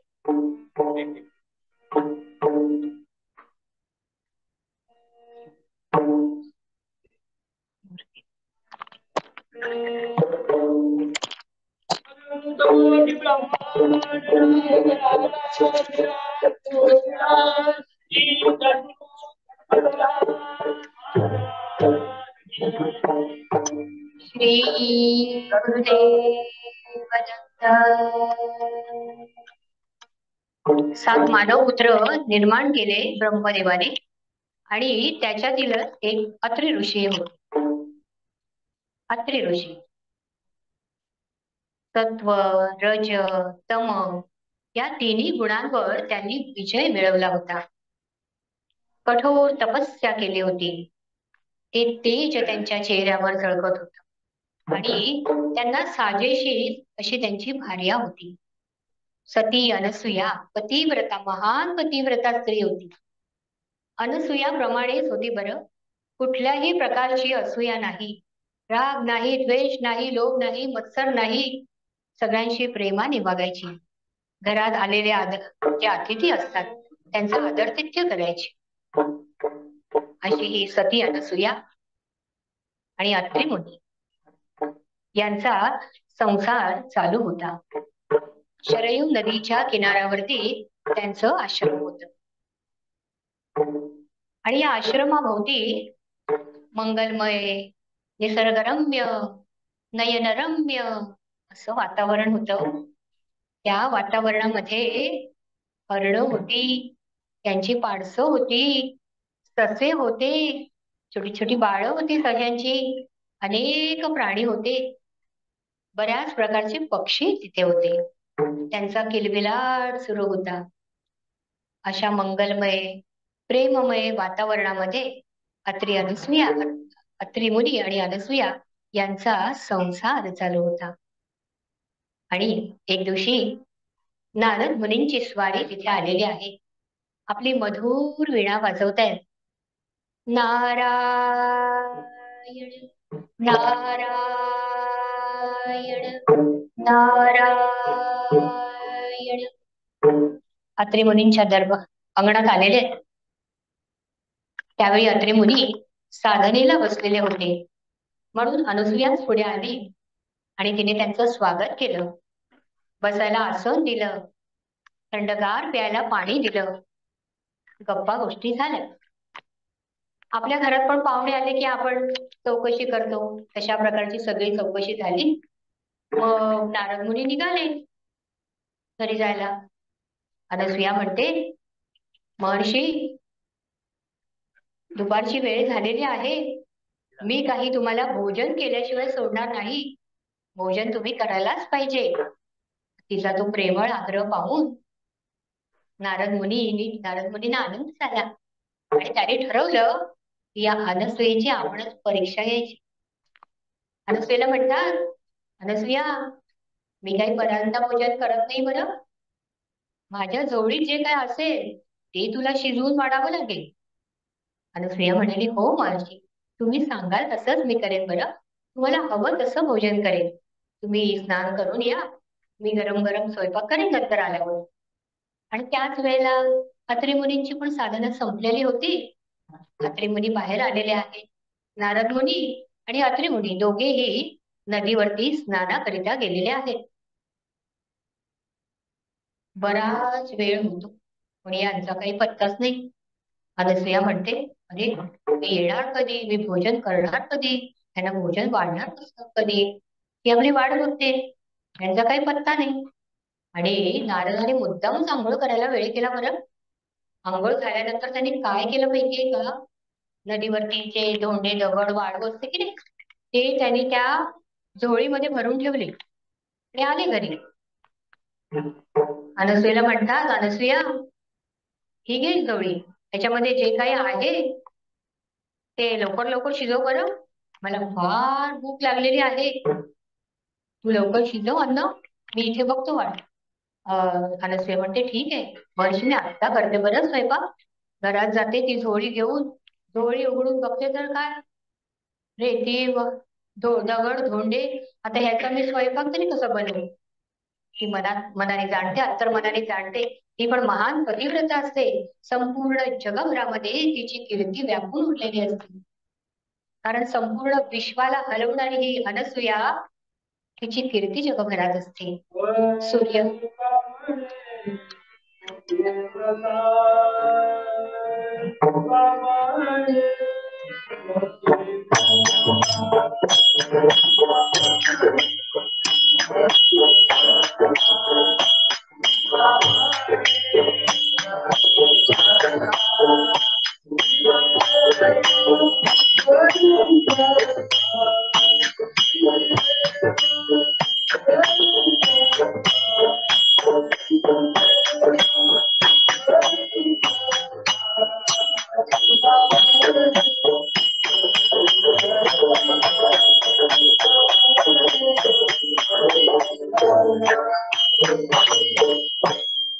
अशी ही महान पतिव्रता सती अनसूया अंतर मनाने जाणते, महर्षी आज माझी परीक्षा घेत आहेत. मग आपल्या पतीचं स्मरण करते. कमंडलूमध्ये पतीचं चरण तीर्थ असतं, ते हातामध्ये घेते आणि त्या वस्तूंवरती शिंपडते. शिंपडल्याबरोबर छान छान धान्य तयार होतात आणि मग त्या धान्याचं सगळं शिजवून स्वयंपाक बनवून दोघांनाही पानं वाटते. सुग्रास भोजन झालेलं आहे. भोजन करून नारद मुनी संतुष्ट होतात, प्रसन्न होतात आणि जाता जाता अनसुयेला आशीर्वाद देतात. पुत्रवती भव असा आशीर्वाद देतात आणि ते निघून जातात. नारायण नारायण नारायण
नारद मुनींची स्वारी कैलास पर्वतावर आली.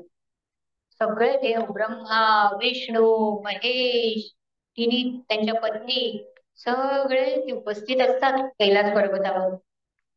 आणि मग नारद मुनीला खूप आनंद होतो. अरे सगळे देव देवी सगळे इथेच आहेत. सगळ्या देवांना नमस्कार करतो, देवींना नमस्कार करतो आणि विष्णुदेव त्यांना विचारतात, अरे नारदा, किती रे प्रसन्नता तुझ्या चेहऱ्यावरती, किती तो आनंद, काय बरं झालंय असं म्हणून तू एवढा खुश आहेस, एवढा आनंदी आहेस? नारद मुनी तो नारद मुनी म्हणतो, हो अहो कारणच आहे तसं देवा, म्हणून तर मी एवढा आनंदी आहे. हो का? मग त्या तीन देवी पण म्हणतात, अरे असं आहे का? मग सांग बरं आम्हाला, काय कारण आहे तुझ्या आनंदाचं? असं काय बरं भूतलावरती घडलेलं आहे? तर नारद मुनी म्हणतात, मला सांगायला फार आवडेल, पण मी कसं सांगू? आणि मग तीन माता म्हणतात, देवी म्हणतात, अरे आता पण बीड कशाला, सांग की लवकर काय झालं तिकडे. सांगायला आवडेल मातानो, पुन्हा एकदा वंदन करतोय आणि त्यांना म्हणतो, मातानो सांगायला खूप आवडेल, पण तुमच्या पातिव्रत्येवर संशय घेतल्यासारखं होईल. मग मी कसं सांगू? तीन देवी भडकतात, असं आहे का? मग सांग बरं आम्हाला, कळलंच पाहिजे काय झालंय ते. आणि मग तो सगळं सांगायला सुरुवात करतो. महान पतिव्रता स्त्री सगळं तिचं वर्णन करतोय. किती रूपवान लावण्यवती, काय तिचं चेहऱ्यावरचं तेज आणि काय ती कीर्ती संपूर्ण जगभरामध्ये. हे बारे एवढं सांगून सांगून राईचं पर्वत करून सांगतो. आणि कारण तेवढा अधिकारच असतो अनसुयेचा. आणि हे सगळं ऐकून त्यांच्या मनामध्ये राग द्वेष मत्सर उत्पन्न होतो. भडाग्नी अगदी भडकतो आणि मग त्या देवांकडे हट्टच धरतात. पतिदेवानो, काही झालं तरी चालेल, पण आमच्यापेक्षा ती अनसुया श्रेष्ठ कशी? हे काही चालणार नाही. तुम्ही तिचं सत्वहरण केलंच पाहिजे. देव त्यांना समजावत आहे, देवीनो शांत व्हा. ती काही साधारण स्त्री नाहीये. उलट आपल्या भूतलावरती अशी स्त्री आहे याचा आपल्याला आनंद नको का पाहायला? आपल्याला तिच्याकडून काय शिकण्यासारखं आहे ते आपण नको का पाहायला? तुम्ही तिचा राग करू नका, द्वेष करू नका, मत्सर करू नका. पण त्या काय ऐकतायत होय? छे छे छे छे छे, ते आम्हाला काही सांगू नका. तिचं सत्वाहरण झालं पाहिजे. आता बघा हा, बालहट्ट, राजहट्ट आणि स्त्रीहट्ट कुणाला चुकलाय का हो? नाही, तो पूर्ण करावाच लागतो. सगळ्यांना अनुभव तर आहेच. तसं देवांनाही, मग देवाने काय केलं, त्यांचाही नाईलाज झाला. आणि मग तीन देवांनी मीटिंग भरवली. आणि मग तीन देवांचा एकच निर्णय झाला की आपण सत्वहरण करायला जायचं. बरं, आता सत्वहरण करायचं म्हणजे करायचं तरी काय? मग ते तिन्ही देव भिक्षेकरूचं रूप घेतात. म्हणजे किती महान पतिव्रता स्त्री आहे पहा अनसुया, किती तेवढा तिचा मोठा अधिकार आहे की प्रत्यक्ष ब्रह्मा विष्णू महेश यांना भिक्षेकरूचा अवतार घ्यावा लागले. आणि मग हे तीन देव भिक्षेच्या अवतारामध्ये गळ्यात चोळी घातलेली आहे, आता दंड कमंडलू घेतलेला आहे, धोतर उपर्ण घातलेला आहे, पायात खडावा घातलेला आहे आणि भिक्षांना करिता अनसुयेच्या अंगणात येऊन थांबले. आणि त्या वातावरणामध्ये आल्यानंतर ते तिन्ही देव भारावून गेले हो. अतिशय प्रसन्न वातावरण, भक्तिमय वातावरण, मंगलमय वातावरण. त्याने पाहिलं की अनसुया एकटीच आहे घरामध्ये. अत्री मुनी स्नानसंध्येसाठी गेलेले आहेत आणि भगवंताचं नाव ती अंतःकरणामध्ये तिच्या चालू आहे, मुखात चालू आहे. त्याने ठरवलं हीच ती वेळ आहे सत्वहरण करण्याची. आणि तिच्या अंगणात, आणि मग त्या भारवलेल्या अवस्थामध्ये ते पुन्हा भानावर येतात आणि जरा पुढे होतात, उंबरठ्याच्या तिथे जातात आणि गर्जनाच करतात. ओम भगवती भिक्षांदे, माई भिक्षा वाढ. ओम भगवती भिक्षांदे, माई भिक्षा वाढ. ही गर्जना ऐकून अनसुया लगबगीने सुपामध्ये धान्य घेऊन बाहेर येते. तिने देव म्हणतात, असली भिक्षा नको आम्हाला, आम्हाला इच्छा भोजन हवं आहे. मग अनसुया म्हणाली, ठीक आहे, तुम्हाला इच्छा भोजनच हवंय ना, तर या तुम्ही बसा. अतिथी अतिथी देवो भव आहे आमच्यासाठी, आम्ही गृहस्थाश्रमी आहोत. माझे पती घरात नाहीये, पण मी आहे, तुम्ही या बसा आणि आदरातिथ्य करते. तुम्हाला इच्छा भोजनच हवं, मी आत्ता गरम गरम स्वयंपाक बनवते आणि तुम्हाला वाटते तुम्ही स्नान संध्या करून या, उरकून या तुमचं सगळं. देव म्हणतात, नाही नाही नाही नाही नाही, आम्हाला काही वेळ नाही बाबा, आम्ही सगळं उरकून आलेलो आहोत आणि खूप भूक लागली आम्हाला, लवकर लवकर आम्हाला वाढ. बरं, एक अट आहे, त्या सगळ्या करा. आमच्याकडे कंदमुळ आहे, आता पत्त्या अग्नीवर शिजवायचे नाही, अग्नीवर शिजवायचे नाही, न शिजवता, अग्नीवर न शिजवता याचे पदार्थ बनवून तू आम्हाला वाढायचे आहे. तुझी जगभरात कीर्ती ऐकून आम्ही आलेले आहोत. आता ती विचार करते, अग्नीवर न शिजवता मी काय करू? ठीक आहे म्हणाली, घरात जाते, कंदमुळं घेते, आपल्या पतीचं स्मरण करते आणि सूर्यदेवाला प्रार्थना करते. सूर्यदेव मग त्या कंदमुळाचे, मग अग्नीचा वापर न करता सूर्यदेव त्याचे छान छान पदार्थ तयार करतात. मग हे पदार्थ घेऊन त्या तिन्ही देवांसमोर आलेली आहे. तिन्ही देव एकमेकांकडे बघतात, अरे अग्नीशिवाय हिने पदार्थ बनवलेच कसे? आणि मग तिला ती असे पदार्थ तीन पानं मांडलेले आहेत. असं वाढायला जाणार, पदार्थ वाढायला जाणार, तेवढे दोघे तिन्ही असे देव असे हात ठेवतात आणि म्हणतात, आम्हाला असं भोजन नकोय, आम्हाला इच्छा भोजन हवं आहे. अनसुया म्हणते, इच्छा भोजन म्हणजे तरी काय हो? देव म्हणतात, आम्हाला लग्न रूपाने तू हे भोजन वाढ, तरच आम्ही जेवू. तुला जर शक्य असेल तर बोल, नाही तर आम्ही आत्ताच्या आत्ता इथून चाललो. ही मनात विचार करते, देव सगळ्या अतिथी देवो भव ना, अतिथी जर गेले तर सत्वहरण होणार. आणि बरं, ह्यांनी अशी मागणी केलेली आहे, तिच्या मनाचा नुसता थरकाप होतो आणि ती ओळखते, हे कोणी साधी सुद्धा माणसं नाहीयेत, हे जगाचे नियंते आहेत आणि हे माझी परीक्षा घेण्यासाठी आलेले आहेत. आणि मग ती विचार करू लागते, द्विजोक्त परिसोनिया स्मरुनि मानसी ते तवा, स्वकांत पद तीर्थ हे करी करोनिया ते तवा, तया परी सिंचिता शिशुलहान कोटी गे. क्षुधा विकल होनी सतितया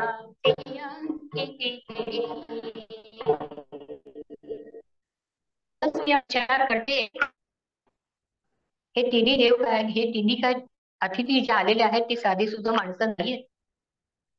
आणि त्यांनी सुरुवातीला मला आई म्हणून हाक मारलेला आहे. मग हे जर बाळ झाली तर माता म्हणून मी त्यांची इच्छा भोजनाची मागणी पूर्ण करू शकते, असा ती मनात विचार करते. आपल्या पतीचं स्मरण करते, कमंडलमधून चरणतीर्थ घेते आणि त्या तिन्ही देवांवरती शिंपडते. त्याबरोबर ती छोटी छोटी छोटी छोटी छोटी बाळं होतात आणि नुसती गडबड गडबड गडबड गडबड गडबड लोळताय, भुकेने भूक लागलेली आहे फार. आणि मग त्यांची जी इच्छा होती, माता अनसुयेला पाळणा फुटलेला आहे, त्यांची इच्छा भोजनाची ती मागणी पूर्ण करते. पाळणा सजवलेला आहे, तिन्ही देवांना त्या पाळण्यामध्ये बसवलेलं आहे. स्तनपान करून तृप्त झालेली आहेत बाळ.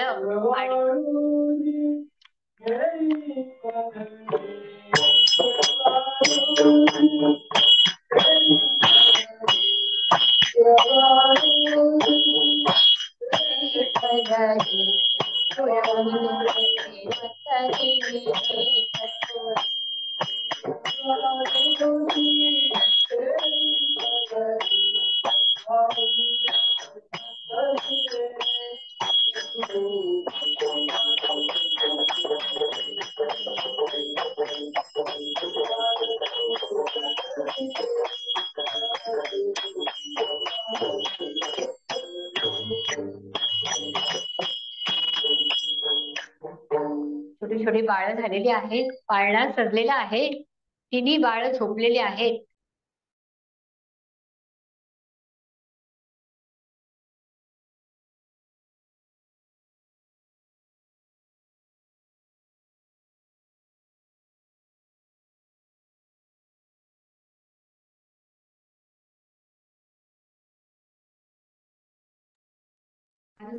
हॅलो, ते अंगाई गीत गाते.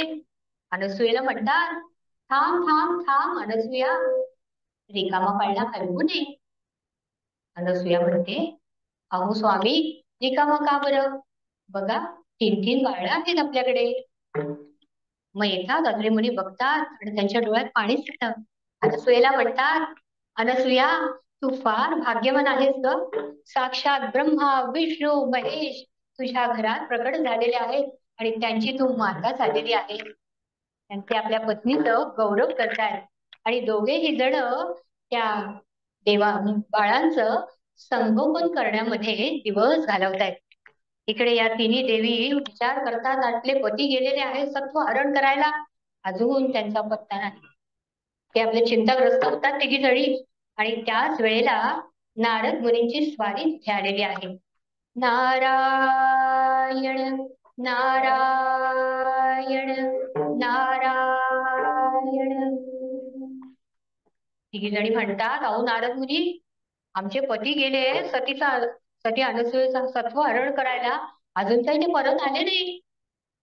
नारद मुनी म्हणतो, मातांना नमस्कार करतो आणि म्हणतो, मातांनो, मी तुम्हाला अगोदरच म्हटलेलं होतं की तिची जगभरामध्ये कीर्ती आहे, संपूर्ण विश्वाला तिने हलवून टाकलेलं आहे.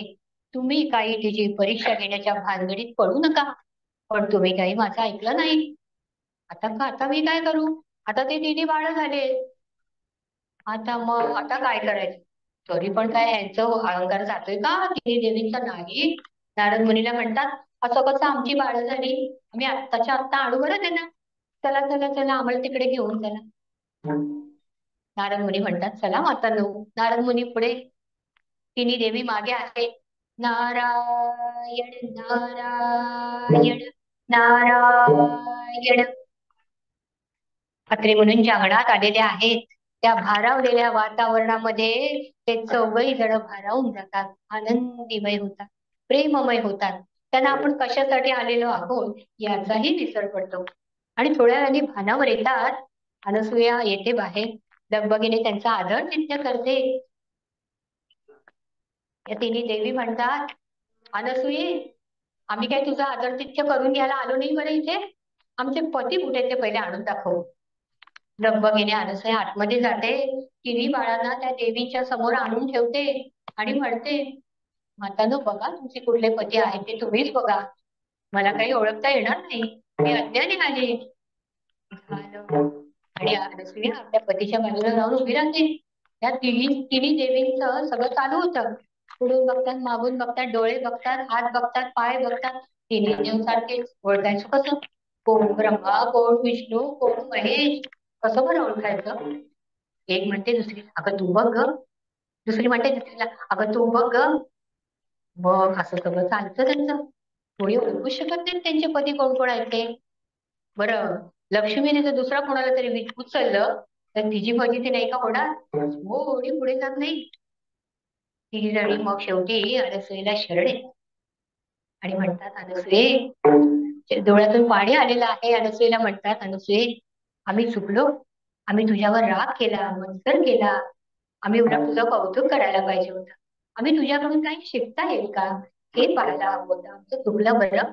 आम्हाला माफ कर, पण आमचे पती मात्र आम्हाला परत दे. असं म्हटल्यानंतर अनसूया पुन्हा एकदा आपल्या पतीचं स्मरण करते आणि चरण तीर्थ हातात घेतलेला आहे. तिन्ही बाळांवर शिंपडलेला आहे. त्याबरोबर ब्रह्मा, विष्णू, महेश तिन्ही देव उभे राहतात. तिन्ही देवींना आनंद झालेला आहे. सगळं झाल्यानंतर, पाहुणचार झाल्यानंतर हे देव देवी नारद मुनी जायला निघतात. अनसूयेला मात्र उल्का आवडत नाही बरं. अनसूया म्हणते, आता माझा पाळणा रिकामच राहणार. देवाला पण गहीवरून येतं. देव म्हणतात, अगं अनसूया, आम्ही खूप आनंदी आहोत, तुझ्यावरती प्रसन्न आहोत. काय मागायचंय ते मागून घे ग. अनसूया म्हणते,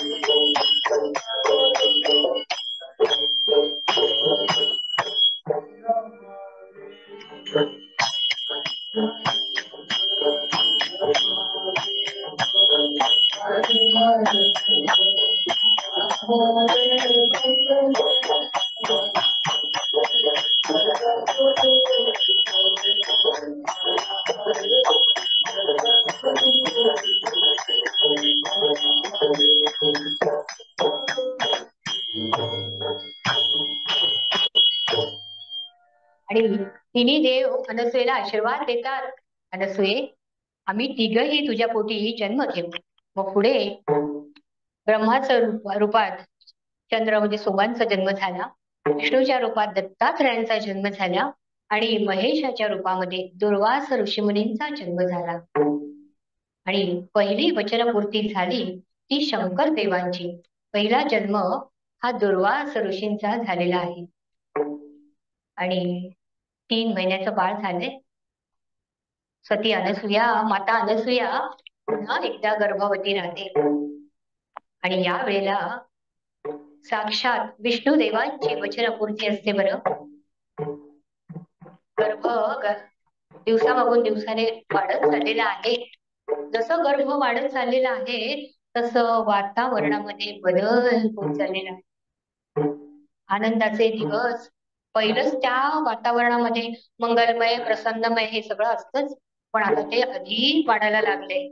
जे आंधळे असतात त्यांना दिसू लागले. जे पांगळे असतात ते चालू लागले.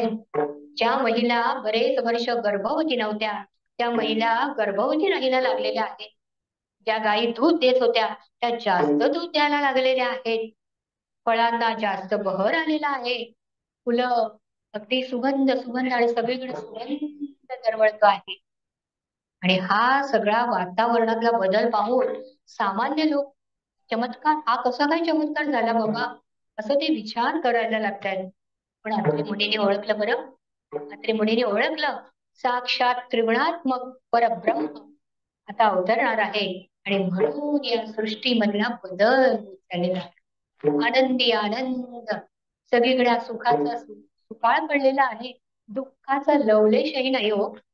सुख सुख आणि सुखच असे 7 महिने होतात. 7 महिने पूर्ण होतात. अत्रे मुनी आपल्या पत्नीला अनसूयेला विचारतात, अनसूया तुला काय खावंसं वाटतं ग? काय करावंसं वाटतं मला सांग.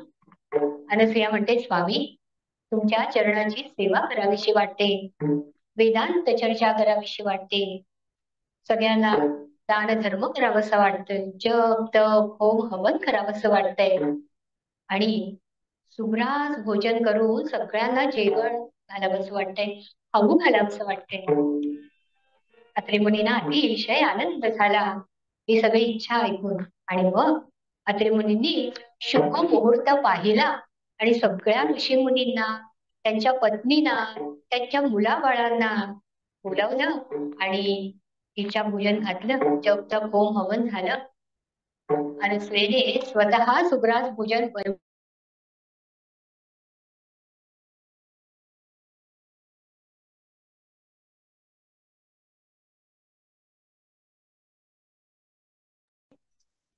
सुख सगळीकडे वाढतच चाललेलं आहे. आणि अशाच वेळी नारद मुनींची स्वारी तिथे आलेली आहे. नारायण नारायण नारायण. प्रत्यक्ष नारद मुनींना पाहून माता अनसूयेला अतिशय आनंद झाला. वंदन करते ते. आणि नारद मुनींनी सुद्धा ओळखलं, तिच्या चेहऱ्यावरची ते तेज पाहून त्यांनी ओळखलं की विष्णुदेवांची वचनपूर्तीची वेळ आहे आणि साक्षात त्रिगुणात्मक परब्रह्म दत्तात्रय तिच्या पोटी आता अवतरणार आहे. नारद मुनी अनसूयेच्या भोवती प्रदक्षिणा घालतात आणि अनसूयेला म्हणतात, अनसूये आता जे बाळ जन्माला येईल ना त्याचं नाव तू दत्तात्रय ठेव बरं. आणि ते निघून जातात. मधुर वीणा वाजवत ते निघून जातात. 8वा महिना संपलेला आहे. 9वा महिना सुरू झालेला आहे आणि घटिका जवळ आलेली आहे. वेदना सुरू झालेल्या आहेत. मार्गशीर्ष पौर्णिमा, रोहिणी नक्षत्र, हे प्रदोष काळ, त्यावेळी दत्तात्रयांचा जन्म झालेला आहे आणि सगळीकडे आनंदी आनंद झालेला आहे. सगळे जे ऋषीमुनी होते, देव देवता होते, ते आकाशामध्ये सगळे प्रकट झालेले आहेत. सगळ्यांनी पुष्पवृष्टी दत्तगुरु माऊलीवर केलेली आहे. आनंदी आनंद, काय बरं आनंद वर्णन करावा. त्याचा बाळाला आंघोळ घातलेली आहे, मधाचं बोटाचं चाटण दिलेलं आहे आणि बाळाला त्या पाळण्यामध्ये बसवलेलं आहे.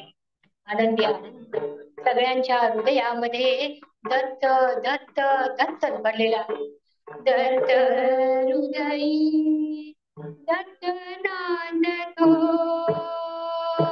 दत्त हृदयी दत्त नांदतो, अघटित ही करणी प्रेमाची उतरणी उत्सवाची गाणी प्रेमाची उतरणी.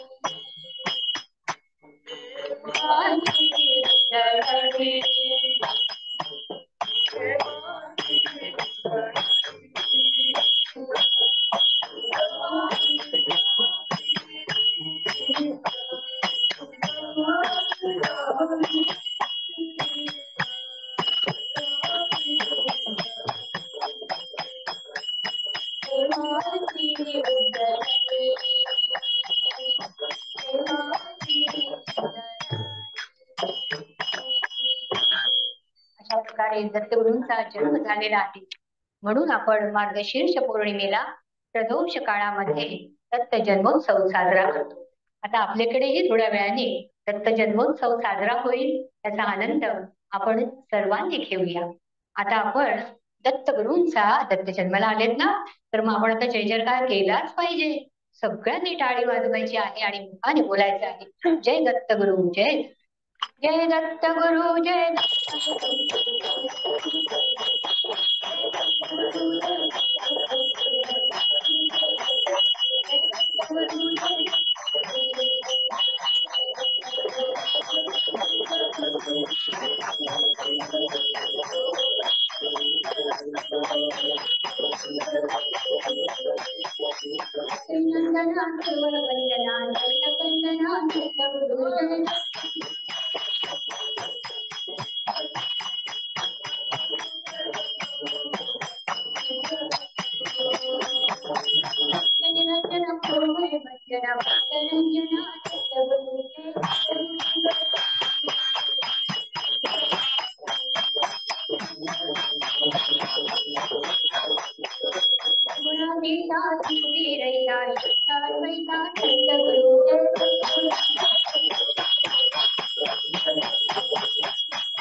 दत्तगुरूंचा जन्म झालेला आहे. सर्वत्र आनंदी आनंद झालेला आहे. थोडक्यात सांगायचं काय की आपल्या हृदयामधला अहंकार आहे तो नष्ट झाला की आपल्या हृदयामध्ये दत्त प्रगटतो आणि तरच दत्त जेव्हा आपल्या हृदयात प्रगटेल तेव्हा खऱ्या अर्थाने दत्त जन्मोत्सव साजरा होईल. बरं, आता आपण एक भैरवी घेऊया आणि भैरवी सुरुवात करू. या मुनी महागणिका दत्ता, या मुनी महागणिका दत्ता, या मुनी महागणिका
चिंतन श्री गुरुदेव दत्त. आपण सर्वांनी माझे बोबडे बोल ऐकून घेतलात त्याबद्दल मी आपली सर्वांची खूप आभारी आहे.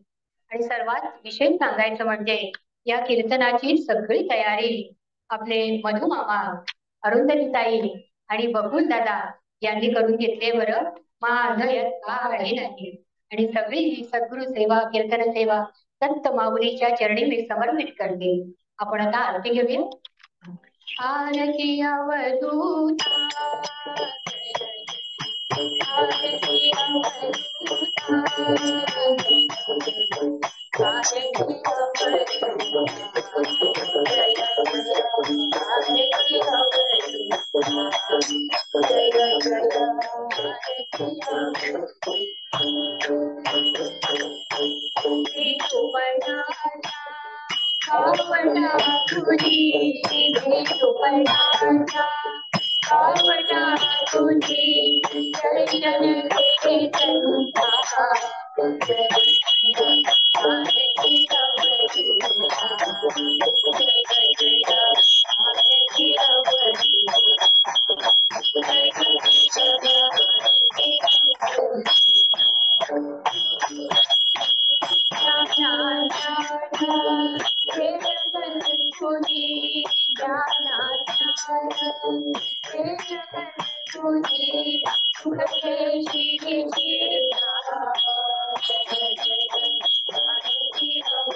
चिंतन श्री गुरुदेव दत्त.